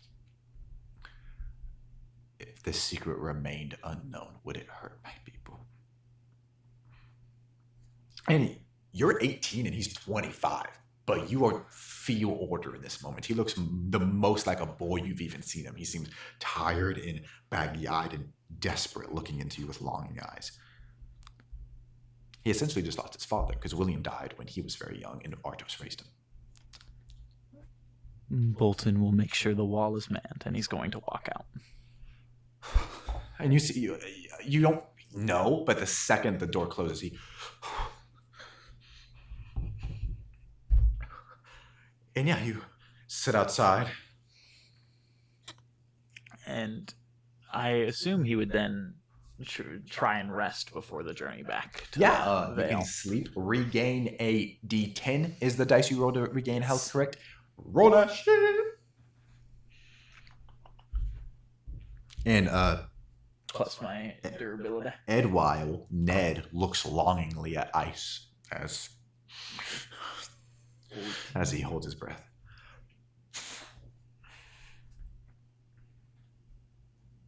I have a total of 52 health. That is a lot. It's almost like I put all of his shit into health points and nothing else. So, He has a +2 in strength. which is crazy. You could have split that diff a little more. But with the proficiency, that plus 5-fold. Yeah. 5-fold. And also, in my mind, he's still super strong. He just isn't. Those muscles aren't toned to actually like do good sword work. He just hits stuff really hard. Especially with the newly given Valyrian steel sword, you're not used to working with the weight of this. It's so light. So as Corlys walks behind a door, coming outside on the other side of that is Watt, who is still creeping. A loud a clattering of something happens. Give me a perception check, please. In Harrenhal, as you move through the Blackened Towers. The Blackened Towers sounds like a Fortnite location. Oh my god. Perception, you said. That's gonna be +3 total. 6. Craven. You turn to the side as you hear like a whisper in your ear, and you hear another clatter from deeper inside. I continue on. You see, you're coming out into a godswood. Multiple tall trees, notably a weirwood tree. Make a history check. It rolled in the in between, but it's still on, so I'm gonna count it. The gutter. Yeah. The gutter ball. You said it was a history check. Yes. +0, 19. Or could have been a religion check, but whichever. I don't have either. Weirwood trees. Oh, if it's religion, then it's a 20. All right. Weirwood trees, you know, are the mouth scapegoats of the old gods of the north. Even on 19, as a riverman, you don't know much of the old gods of the north, but you know that this is a very religious site. Which is why it's interesting that there is one in Harrenhal. You think it could be hundreds of years old then. There are many slashes across the tree. If you count them, it'd be 13. What do you want? Each one of them. Anything for you? Each one of them. Sorry, the ghost. No, you're fine. Each one of them. Ghost. Each one of them is leaking red sap that looks like it could be tears, blood. It's also emitting from the eyes and mouth that are on this tree. You can't tell if they've been carved, if they exist naturally, but blood liquid is seeping from the mouth, eyes, nose, I think, and many 13 slashes across it. Watt is going to take his dagger and take a bit of the sap and taste it. Yeah, you closely come up, and Is this a really bad choice you to do be whatever you making? need to do, brother. Is Watt just gonna die right I just here? gotta make some motherfucking Googles. Oh, okay, so you don't know. That's fine. I'm recalling if. Wait, shut down. You wet, brother. Yeah, you come up. You're almost drawn to it. You take a lick. Wait. Can I really quick make a nature check to see if I can tell if this sap is going to harm me? Just Yes, on but my it will blade? be done with That's disadvantage. fine. Come on. 16. You do not. Nature is wisdom? Correct. Oh, so 17. You are unaware. Kill you. Sorry. My No, bad. fine. You are unaware if this sap. You've heard of weirwoods. You have not heard of blood type emitting from them, but it seems to have the consistency of sap. It's just crimson sap. He gonna lick it. Tastes tangy and like irony. Not good. Not a positive taste. And you hear, "Oi!" And you turn, and there's a woman there who has her breast out, and she's breastfeeding a child. "What are you doing here?" And she comes over. She has jet black hair, pale skin, and she calmly walks up, almost slowly, definitely uneasy. The woman approaching. Yeah, because she has a. Yeah, you walked into this room. There's also an open sky. This is like a woods, and yeah, she comes up to you. I'm so confused. This is supposed to be the grounded story. Watt is really quickly going to put his knife in its scabbard or wherever he puts it. I was just scouting ahead. There were some raiders in the hallway. Are you okay? What is your name? Watt Rivers. Are you lost, Watt Rivers? As lost as any of us are. And like she moves and begins encircling you. I roll an insight check. Yes. What are her intentions? That is going to be a 13 flat. 13. She seems like unemotional or difficult to read. I'll roll for the sake, but difficult to tell. Do you live here? I have lived here for longer than anyone you have ever known. Were you the one who killed those men in the hall? You don't have blood on you, so I assume not. I am not a killer, but my words are very dangerous. I see. I am Alice Watt. I thought she was saying her last name was Watt. No. I was like, huh? It's great to meet you. I apologize for disturbing you. I will continue on my way. As you like walking off confused, she calls out, "She's a girl." And you turn back and she like gestures to the baby. It's unfortunate the way Westeros treats the women that are responsible for her well-being, but she's a girl. A burden given at birth. And he continues walking out. Yeah, you uneasy. His head's thumping, and you hear what sounds like an explosion deeper within Harrenhal. I begin running that direction, forgoing my stealth. Yeah, bolt off, and Corliss on that same transition. Bolt off, bolt on. Bolt off, bolt on. That same transition from earlier. You turn a corner, and Corliss turns a corner, and Edwile is coming up to you as you're getting your things ready. I regret to tell you this because you deserve to go home and rest, but we have received a raven from King's Landing that Iron Island, Ironborn ravers are assaulting the Riverlands.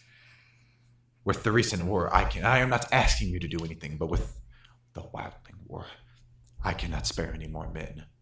But if you wanted to intercept, I know you're a warrior. And I know the warrior is incredibly proud of you. I don't know much of your religion, Southerner, but Ivan, I can tell that. Artos was proud of you.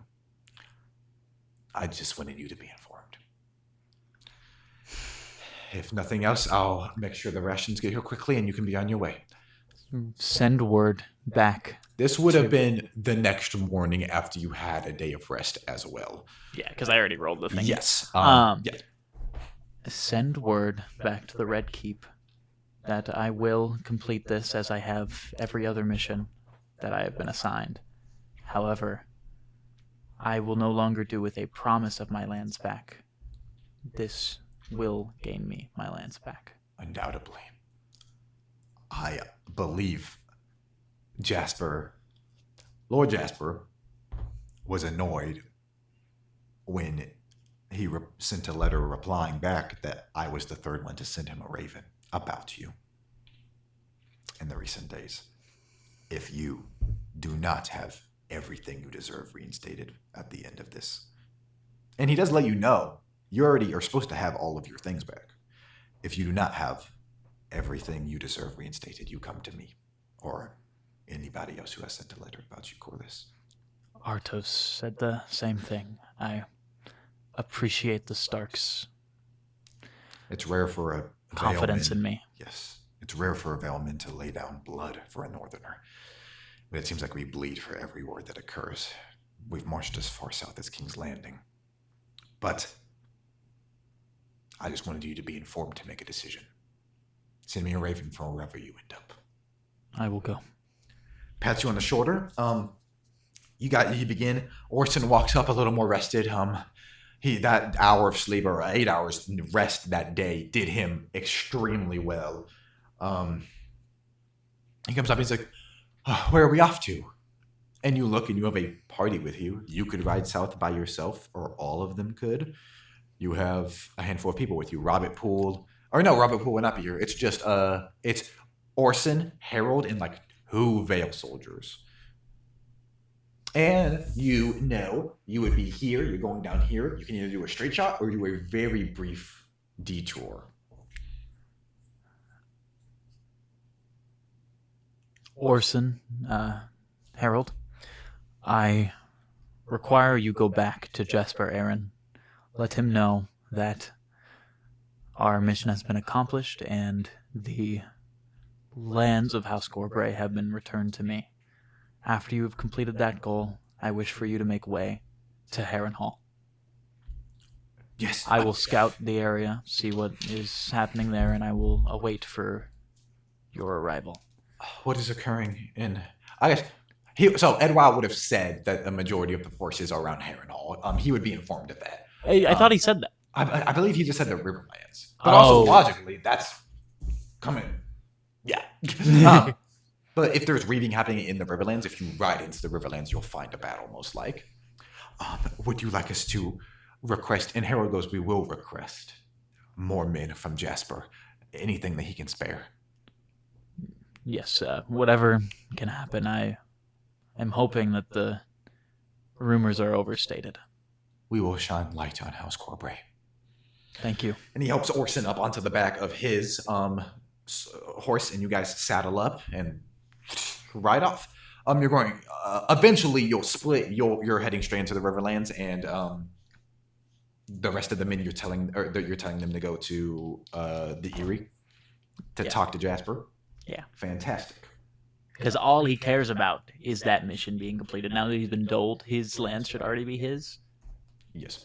That's his main priority. Yes. And I will also get Baelish. Yeah. Robert Poole, and Rory Castle help you guys set your stuff up. We'll probably follow the same path up to the crossroads and then split. And then yes. He points to an older middle-aged man who's large and a young boy. Yeah. fucking hold on.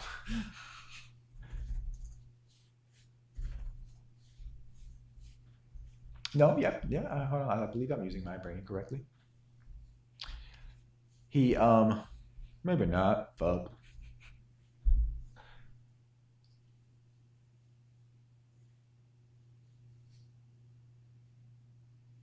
You good? Yes, my brain did a fart, but it reclaimed it. Sucked it back in. Sucked it right back in. A large man. He goes, water. Help. And he goes, water, Lionel. And these two large men, one middle aged with like gray beard, and the other one younger, lift up on the gates and shove them open as you guys ride off. Those were just two brief, quick cameos, but then I had to figure out if one of the cameos could even exist. Yes. Back in the Erie.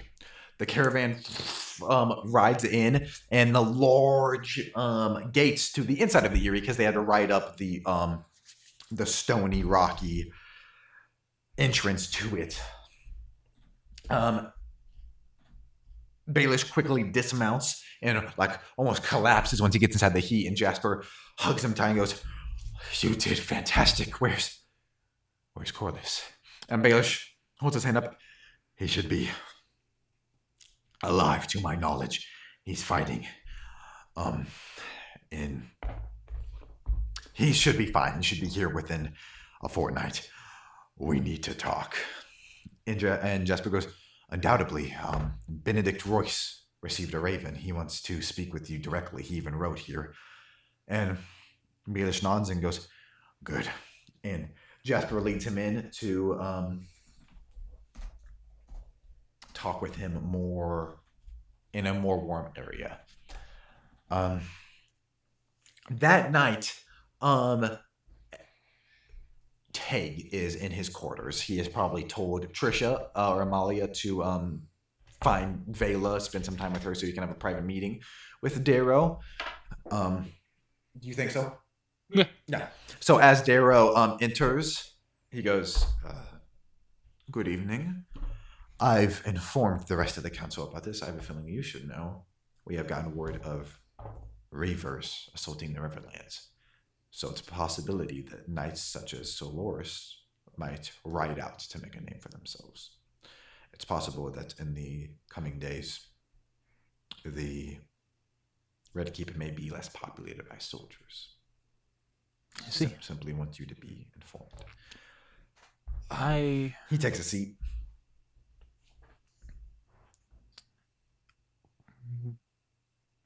I'm trying to figure out how he would begin this.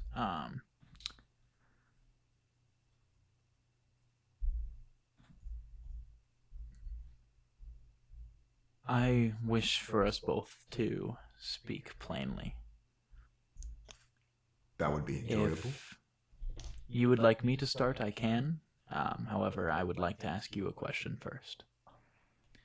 What is it you know of me? Well, people in my line of work have a habit of being very observant. You look Lysini, but a small amount of features, the dyed hair, which is a Tyroshi feature. That's why I bought your story for a moment, but the features, they're there regardless. And I'm an old man. I knew a member of this house when he was alive. I think I have a pretty good theory about who you are. What is more obscured is your intentions, but I am deciphering those quickly as well. My mother's cheekbones were always something that came across. You can see it in me and my sister. Quite. I wish for you to be an ally. That is why I am going to tell you what I'm going to tell you. I was, however, instructed by the king to not tell this to anyone. We both have his intentions at heart, correct? Yes. Then this should not be an issue. I am the son of Aerion Targaryen. Amalia, who you know as Trisha, is not. I figured. My true name is Taegon. He was inventive. Apologies, that was immature. Thank you for confiding in me. It I brings me am joy. here to decipher the intentions of many of those in court. Your name was not instructed to look out for, which is why I am entertaining this. That is not why you came here, no. For around a day, there was a pale-haired face around here before a blue-haired face appeared. We weren't very secretive yet. We didn't know You did what my not know you purpose had to was. be. You were only a handful of years off. He did die only 2 years back. That is unfortunate. I had no love for him. As I was about to say, it might be a blessing, though, for you and your sister. I would have rather found Aegon than Arian.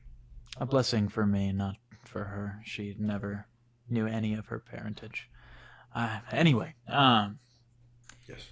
I just wished for you to know that information, and if you have any information concerning specifically Gerald Lannister, it would aid in me and the king's investigation thoroughly. The very difficult thing about that is which information is pertinent. Yes, of course. The spy master of all of Westeros would know more than is needed for me to know. Specifically, I found a broken antler under the carriage, or where the carriage, I assume, was,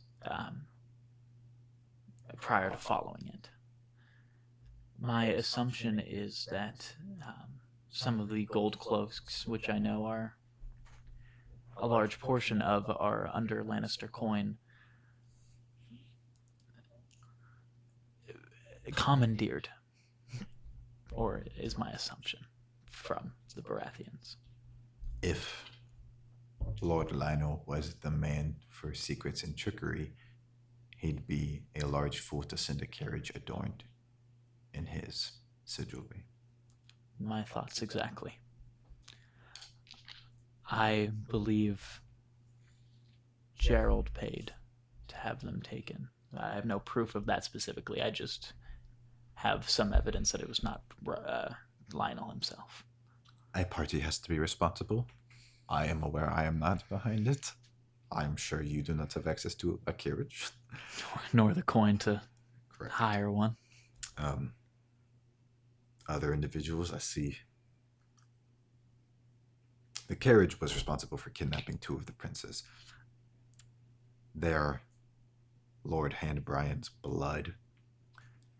Sir Stevron is not a schemer. Unfortunately, I don't know it was Gerald. It could be a Bravosi prince for all I know. For all I know. But even if it was not him, if it was believed to be him, he would be forced to leave court at the best. That is the tricky thing about my position. I am in the business of saving lives of innocent people. My predecessor was not, so I take the station extremely importantly, seriously. If a war were to break out, people would die.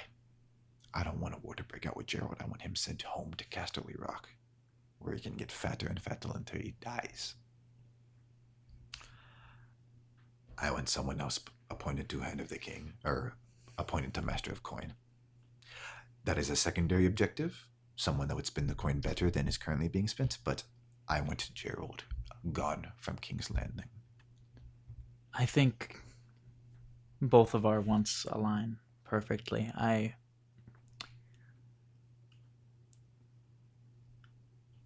find myself looking towards higher station.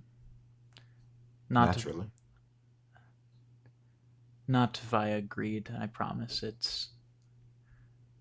This place is my blood. I wouldn't trust a man with no greed.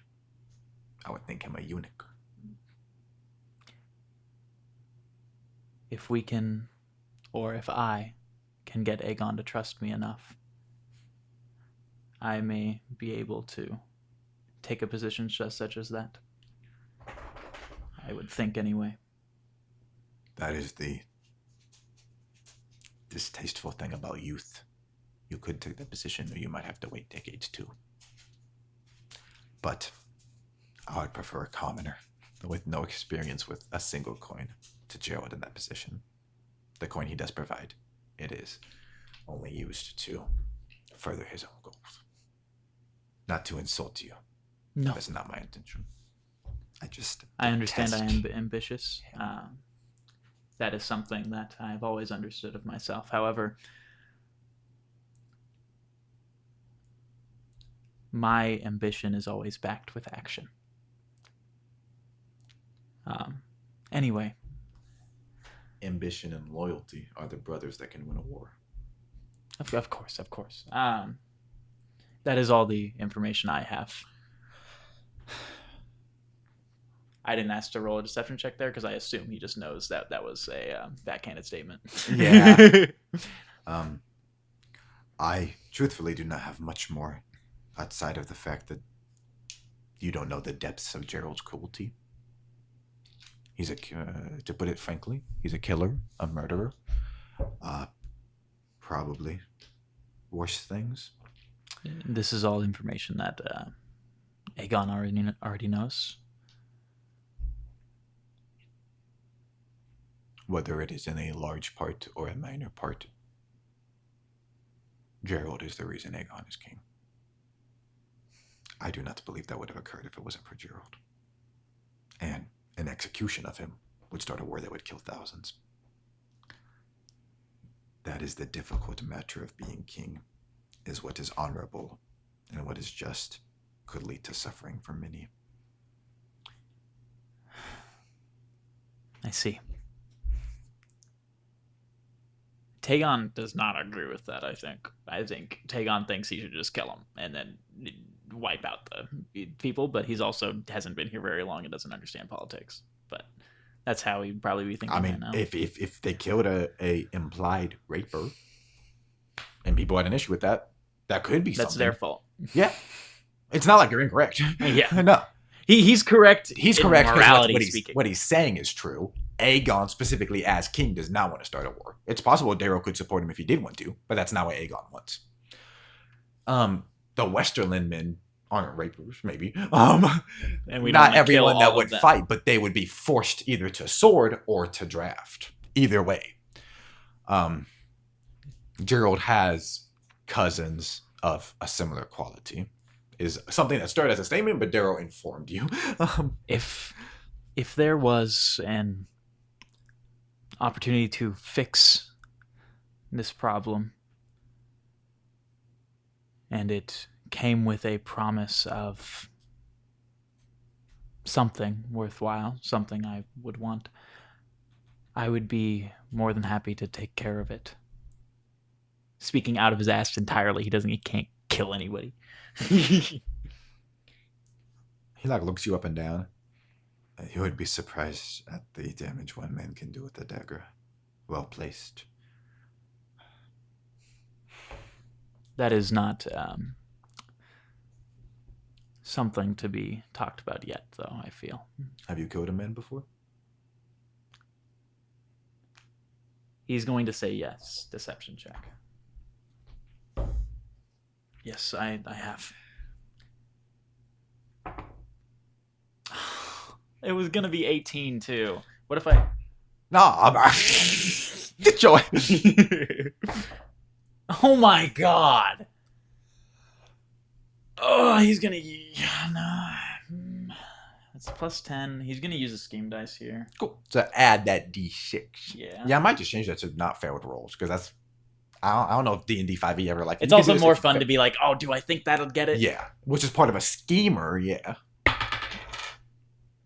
Do you want me to take that, or do you want We've me been doing influenced by you. It doesn't count at all if it's outside of what dice it was you lower. meant to. I believe you can spend as many as you want. 13. I don't know how many you have. Oh, it's by your proficiency, isn't it? Mhm. Oh, equal to your intelligence modifier plus your proficiency bonus. Intellect is +0, so I have exactly one more. I will use another one. Cool. Because this is very important that he does not. Go on, get a 1 again. What does this roll for again? You're trying to convince him you're a killer. Yes, yeah. Which seems like a minor. It seems like a minor thing, but if you're the one he asks to do it, yeah. that's a pretty good. So 13 so far. 16. You add a d6. That was a d6. Oh, okay. So I thought rolled a d6. I saw it right as you finished. I thought you had rolled a d20. No. So what was the total? 16. Okay. 12 plus 1 plus 3. 12 plus 1 plus 3. Okay. You also, respectfully, Boric is a nobody. If Boric were to kill that, be sent to the Night's Watch, and return as Tagon from Lys with shorter hair and your natural color. No one would pay a mind to another bastard Targaryen. No. Well, maybe now more so, but you know what I mean. Yes. It would have to be convinced. No one would question it. No one would. Especially if we are honest about your parentage. That's... Yes. Anyway, I appreciate you discussing this with me. Feels better without you not knowing. I concur. After he returns, he is still not back. After Lord Oath returns from his stay in the brothels, we'll see what he does. And one final thing, I apologize. I don't know how your operation works, but your associate did know who I was previously to me meeting him. I don't know if he was supposed to bring that information to you, but it seems pertinent for you to know. Thank you for telling me this. If that is everything, have a wonderful night. You too. Stands up.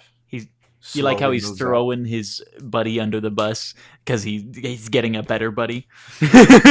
He's leveling up his friends. Bro. Would you pick a friend, level 1 mob boss or level 40 mob boss? Please roll for Corliss 2 attacks. Why? That was more work. Don't you beat your kids? No. Okay. Have you seen those videos? No. What are you referencing? Corliss is 18. He has no children. Just like someone says something inspirational, like, remember this: the light is always darkest before the dawn. It pans off in the background. Man, don't you beat your kids? I'm so messed up. So this is gonna. I love them. +4. That's gonna be a natural 1. Roll again. This is for a montage. It's fine. It's fine that you suck. Nat 20.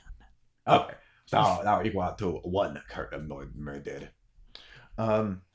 We see Corliss's party riding. They meet Howland Boggs right at the neck, who escorts them further down, and then we see multiple of them later on horseback. The snow has shifted, so you can tell some time has passed, fighting multiple stone clansmen on horseback. We get a close up of Corliss as he rides by and decapitates one, and then as he like slows down and looks behind him, it cuts to him riding alone later. Evidently, he is closer to the Riverlands. Back with Watt. Roll a perception check. What are you talking about? What perception check? Why is he Dracula? What perception check? One, two. One. The count. What a perfect concept for a... It's so good. I legitimately. This is gonna sound like an insane statement. Hold on now. Sesame Street's character writing needs to be studied, No, especially for children's media. Sesame Street's It's really good comedy top writing. tier children's media, in not even in just writing, but in characterization of their characters. This is a 18. Sorry. Okay.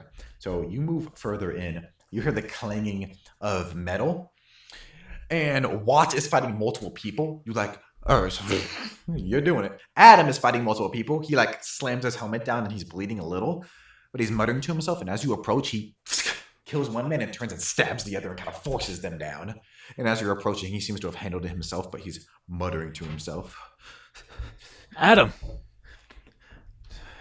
Adam? No mother, no father, I am... no stranger. Do I have a water skin? Yeah. I'm going to splash him in the face. Adam. What? You were not responding to me. Are you okay? There's more. Does he still have his helmet on? No, he like brought it off and he was bleeding a little from his head, but his eyes seem like crazy. Adam. I need you to stay here. There's more farther inside. I will deal with it. I asked you to stay outside. Do you remember that? Yes. I heard something though, and I couldn't see who was saying it. I have too. I am going to roll wisdom to whether Watt thinks that the sounds were just like the castle, or if Watt believes. The sounds were the castle. Yeah, definitely. I'm going to do just a base wisdom check, I think. Yeah. If this was 5e, it'd be a wisdom saving throw, so yes. 19. 19? During your decade and a half, 2 decades in the Men who are alone do end up hallucinating a lot of the time. And you also know that you've heard tale of Harrenhal being a place of dark magic and things like that. So it's possible that he could be hyping himself up. But you're solid. You're not crazy. You know who you are, who you need to be. And you heard something briefly. You didn't see anybody. That woman confused you. And Adam's faith an hour ago at the Stony Sept was hardcore, even though he had to kill. And now he seems shaken, muttering to himself. You definitely don't feel safe here, and not because of the threat of death from Ironborn. You were about to use your sword on me. In the moment when I splashed, you pointed it at me. I know you would not cause me harm on purpose. However, you understand why I would be apprehensive to fighting with you right now. Yes, what? I would like you to watch the door and not allow anyone to come up behind me. Yes. Thank you. I can do that. Do you need anything? No. And then you see he like puts his sword and like grabs a spear and kind of moves like a table in front and like braces himself. I can do this. Thank you, Adam. I will be back in by the time... Oh, what time is it? Oh, well. By the time the sun sets. Yeah, you give him time. Midday, if it was earlier in the north, but it's been like a day since I don't know. Yeah. If I'm not back by the time the sun sets, you go find anyone to come here with you. You advance on. Moving further and deeper, you eventually come to the exit at Harrenhal. A man with long, shorter length dark hair, graying. You see about 500 feet away, disappearing over the horizon, is a group of horses flying. Maybe not cracking sigils because that's very Westerosi and they're not in that, but you can tell it's a group of the Reavers. What's left? About 50 men. But an average Ironborn is maybe worth 3 commoners. This last man has taken an injury in his side and is limping, but he comes over to a commoner who tries to slash at him, and he takes his knife and plunges it into his chest and drops him. Looks around. Seems as he finishes a chant over the dying men, proud of himself. And you're creeping behind him. He doesn't seem to notice you. He's just turning around. You're coming into like an opening that seems to be at like the exits, maybe where fans of food come in. If it's just him in this area, I'm just going to take my dagger and try and silently make an attack roll with advantage. He comes to sit on a wagon. He said advantage. Oh Yes. my god. Landed in there too.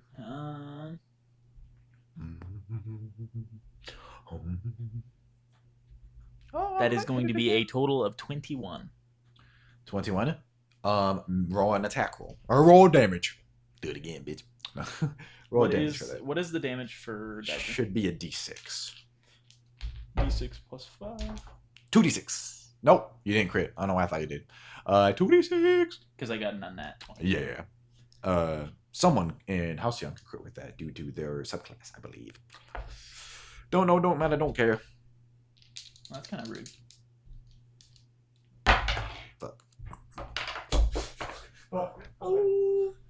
That is going to be a total of 11 damage. That is the maximum amount of damage I could have done. Wait, that's the second time that's happened. Where are you targeting on this, Reaver? Just walking up behind him, wrapping my arm against his chest and just slitting his throat. As quick as I can. You do that, he shoots his hand up at the last second, but you get 3/4 of his neck. He grabs his mace and swings behind him. He's gonna make an attack roll with disadvantage. Oh, I forgot that I don't just kill him. That's my bad. No, you're fine. You're fine. You're fine. Thought I was If you playing did enough, Corliss if you for a did enough second. damage, you get it. He does not connect. It goes wide. He kind of stumbles and. Who the fuck are you? I am going to attempt to throw my knife into his chest. Do you know who I Without am? speaking. I am Quick. You slice, dodge back, throw it. What'd you get? Oh Natural my God. 20. That's the eye of Ukatoa right there. Can I go for just mid head? Yeah, how do you want to kill this guy? He's going to knock up my arm and then quickly point a sword, and he's like, "Do you know?" And then straight into his forehead. Do you know? And then I retrieve my dagger from his head and just move his body into the pile, and I continue on. Yeah, those guys seem like they were moving. Make a survival check with advantage. I really hope that guy wasn't super important because that sucks. That was Quaylon Greyjoy. Really? That's very Game of Thronesy. Just Yeah. some random fucker. After this happened, can't do much. During the Dance of the Dragons, there are many nobilities, and that's why people think it's a Maester cover-up. There's many Targaryens that died to. We don't know who they died to. They fell to a random arrow in battle, or they died to commoners storming them. So yeah, the WAP probably wouldn't be in the history books very much. So when in your system, throwing weapons like No. daggers Yes. usually have a separate proficiency that you need to have. Would being proficient, I think. Am I going crazy? To be able to throw a dagger, you have to have a different proficiency than just simple weapons. I don't believe so. Really? You have to use dexterity instead of strength. That might be where That my might be. brain's gonna And there's a confused. range. If you go beyond the range, you have disadvantage. That may be what you're thinking of. I no, I don't believe. You can That's use a cool. weapon. I didn't know. Maybe you saw something homebrew about like You can that's have not a the common proficiency. way to use that weapon. Yeah. But especially with you, we don't have to worry about that now. You know how to throw a fucking dagger. I don't believe it. Now you killed his ass. Now those was you roll on your double survival check, advantage survival check. You didn't ask me to roll that. I apologize. I did. Advantage survival. Yes, You did tell me. I to? believe I did, but I believe you were trying to figure out if you had done something wrong. So Okay, so survival wisdom. Correct. So plus 3. 16. 16. Oh, advantage. Yeah, 16. You know, simply logically, that the closest place in the lands that they are probably targeting next would be the lands of Acorn Hall. That's the closest major place. It's only right to the left. You only have to pass through Rushing Falls. Acorn Hall being your father's land. It seems like So these men this are is- rushing off. This is all done. Like there's no more people like. Oh yeah, so you came in you didn't see anyone like surrounding Harrenhal. You came in the front, killed some people in the front, killed some people inside. I don't think you did specifically, but you heard people dying One guy inside, and He then was you, already dying. you came out the exit and killed them. There might be people stragglers, but you assume soldiers from the south are probably coming, especially. Does Watt know that soldiers are coming because ravens have been sent out? Has that No. no? Watt just met Adam. But you came in the. You came in the front and most people were dead. You exited and a ton of people were dead and people were dying inside. Yeah. And you also know as a Lord's son, you think with your tactical brain, you're not very tactical, but you're logical. And even if you were illogical, they're going right for your dad. Yeah. It seems like the biggest remaining force of Reavers are going for your father. I am going and his to lands specifically. Before going back where I came, I am going to loot the body that I just killed. I wasn't worried about it if there were going to be more, but no, yeah. He has some weapon that's good stats. I'll just sell it. Can I just turn that into gold right now so we don't have to worry about selling it? Okay, cool. It's a bow that does twice the damage you do right now. Okay, I'm taking it.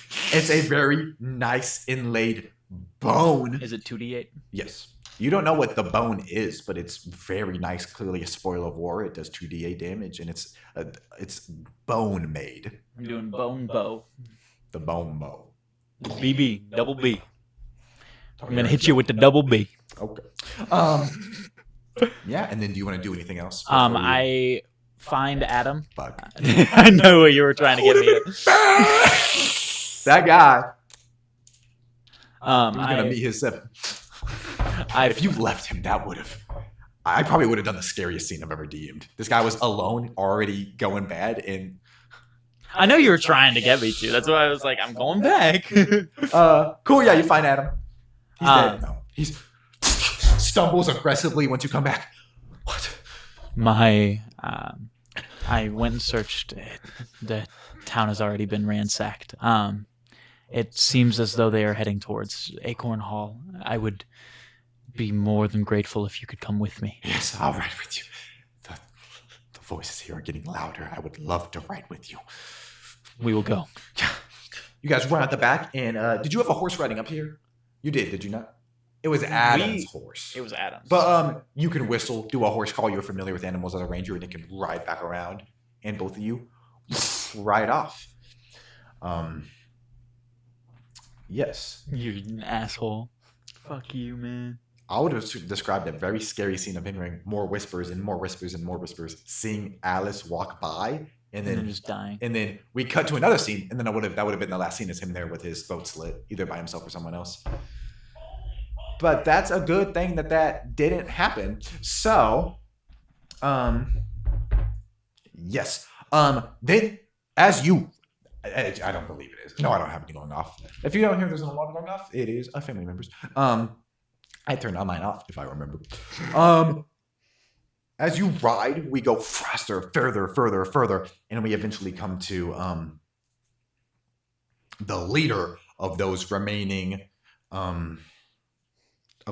forces, and a warrior, gray of a beard, but he looks younger, 30s, scars on his face, a red leather outfit on with a stitched together out of bones, large hanging on his chest. And we slide down and look at his blade, which is sat with an open scabbard, and it is a red glint. And a rider comes up and goes, Roran, where are we heading after Acorn Hall? It's not a large settlement. Roran, the Reaver drum, nods. It shouldn't take us more than a day. We head for Blackwood land after that. That bitch queen will show her what we can do. And the man nods, and they ride on. Baelish quickly opens a door and closes it behind him. Benedict, Lord Royce, Lady Stark, I apologize. I've had an eventful past month. No, a week. And Benedict goes, if they're married, would they still? It is difficult for the most part. The only thing that's if it's of a higher house. Yes, the queen does not get the name at all. Cersei Baratheon does not exist. It's Cersei Lannister. And as you get farther up, like Lady Catelyn is called Catelyn Stark a ton, but we don't really see that in other places due to... Maybe it's an old gods thing. I think so. Or even then, even if it wasn't old gods, the North are just more relaxed, more loving, more respectful. So in my mind, the farther north you get, the more that they use their other names. But we're in the Vale, And also, this is a big thing, and like this wouldn't be the case if it was a fancy book. I'm doing this for audience retention, or not retention. You guys know Lord, and she probably would be called Lady Royce, but Lady Royce is Jocelyn Stark currently. But yeah, Catelyn Stark is Catelyn Stark, but you never hear Cersei Baratheon. Those words are not together. We know that the queen, Betha, is still Betha Blackwood. We know the queen definitely does not. In some political marriages, it's up to them. But the farther north you get, Catelyn Stark is a very common phrase. Yeah, he's talking to them. Yeah, Benedict. What would you like to talk about first, Benedict? And they have a little bit of familiarity. Jocelyn's brother. Fuck. It's either her. I think nephew. I think nephew. No, daughter of Lord William and Lady Melantha. So married to Benedict Royce, yeah. I couldn't remember if she was Ardos's sister. Every time your HVAC turns on, it turns like that's the fine. lights flicker. Mood. My brother-in-law informed me of the deeds Corlys and his cousin and squire had done. Evidently, it was the biggest deed someone from south of the north has done for a northerner in quite some time. Baelish just nods. Benedict, as a show of devotion to Lord Jasper after we had issues in the past, and as a show that I have forgiven my great distaste for House Corbray after Creighton's actions, and as a favor to my brother-in-law, I'm attempting to make 3 lords happy with this. And he looks to Jocelyn, who only rubs his back. I have many children, but 3 daughters. 9 and 10, 7 and 10, and 4 and 10. Jasper Aaron would like the eldest to marry Corlys, and Harold Templeton the middle, and Orson Wainwood the youngest.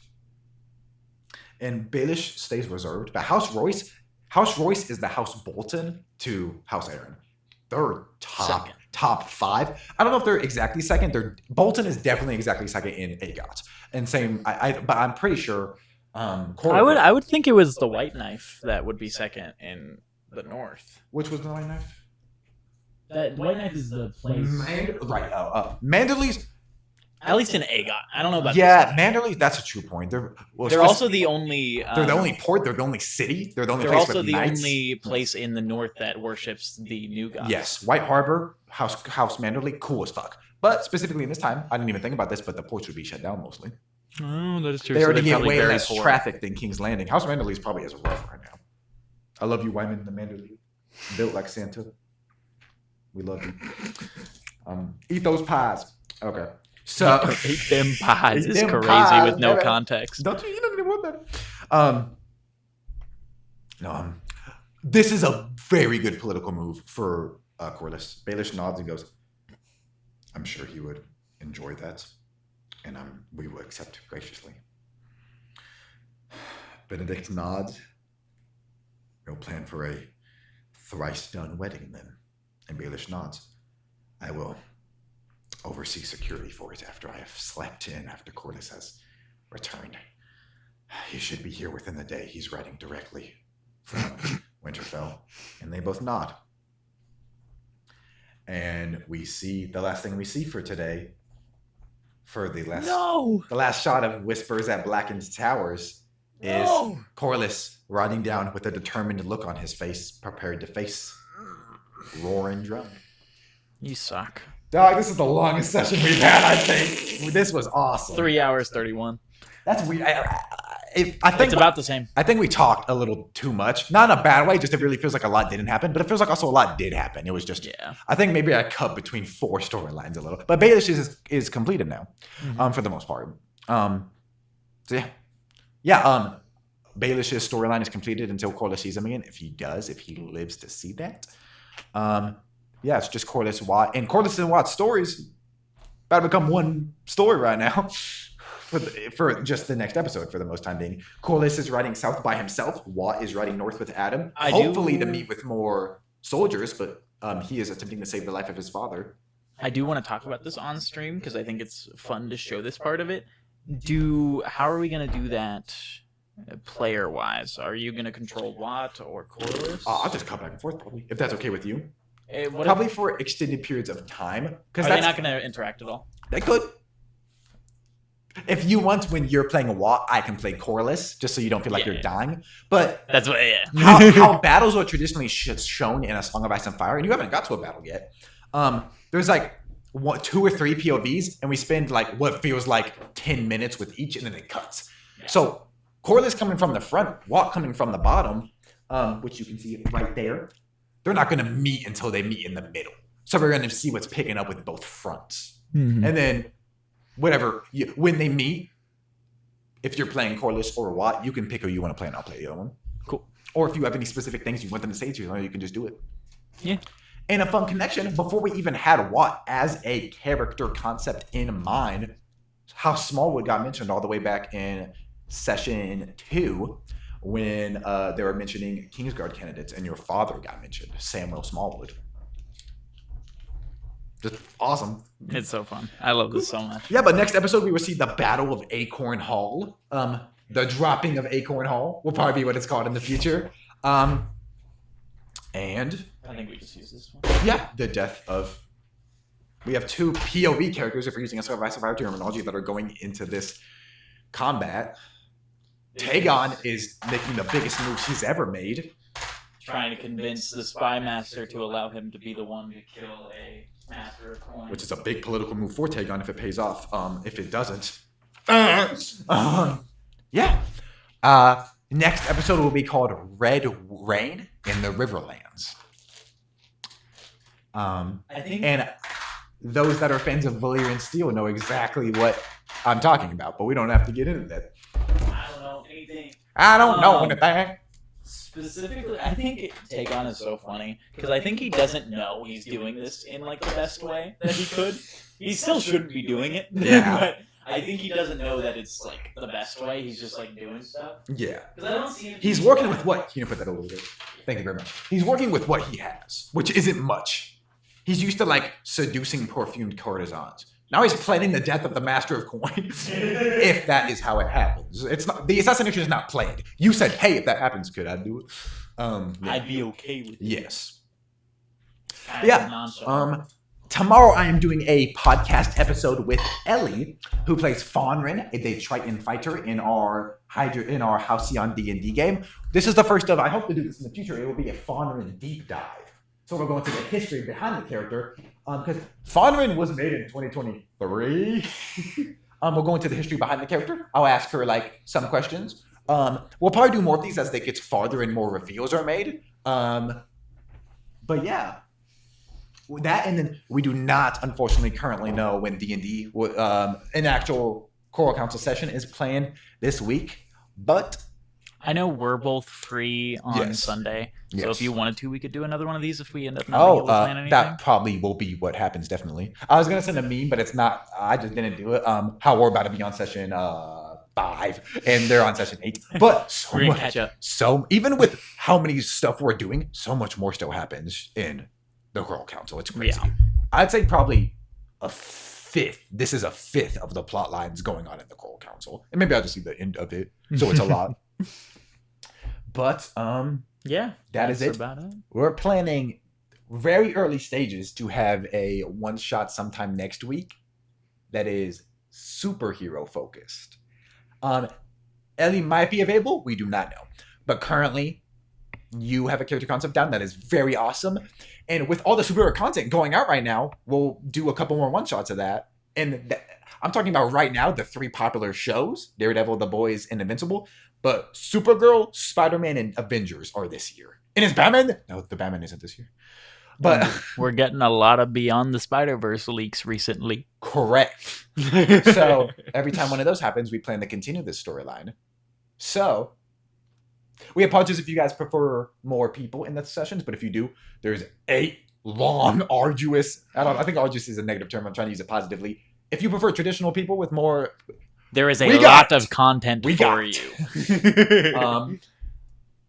But additionally, in the superhero game, you will only be playing one character, not the multiple complex plot lines from this. You'll be getting straight up focused. So, if you And- guys prefer that, or you just like superheroes, you want to see our take on that, I know we talked about, and you can say whatever you want to play. Cool. That's your concept. I know we talked about His name is having Superman. Ellie Oh, yeah. or somebody join. It would be cool if we wanted to do somebody different each episode. That would be Different cool. hero team ups, like That'd be crossovers. awesome. And that's what I was saying too. Even if she can only do next week and not the future issues of comics, people pop in as like cameos. So that'd be awesome.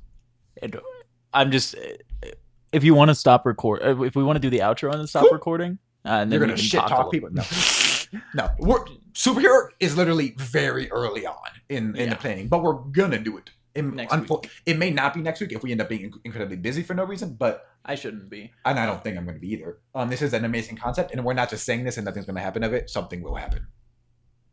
So be on the lookout for superhero shit if that is something that interests you. I keep looking at the camera, not the right one. My camera that's not working. I'm so. It messes you up, bro. I'm talking about like how I feel right now. But- the hour I woke up this morning started with a full. But thank you for watching so the much for Ashes of watching. Winter episode For I believe it is called Whispers at Blackened Towers. If you want to see more Harrenhal weird shit, watch House of the Dragon Season 2. Including some things that happened weird at Harrenhal that have not yet happened in the show that will probably happen in Season 3 that were referenced here. And if you want to see more TTRPG content with me, Zachary, and a whole bunch of other people, you can check us out on Hydra Studios on YouTube, TikTok, Instagram, and Twitch.tv.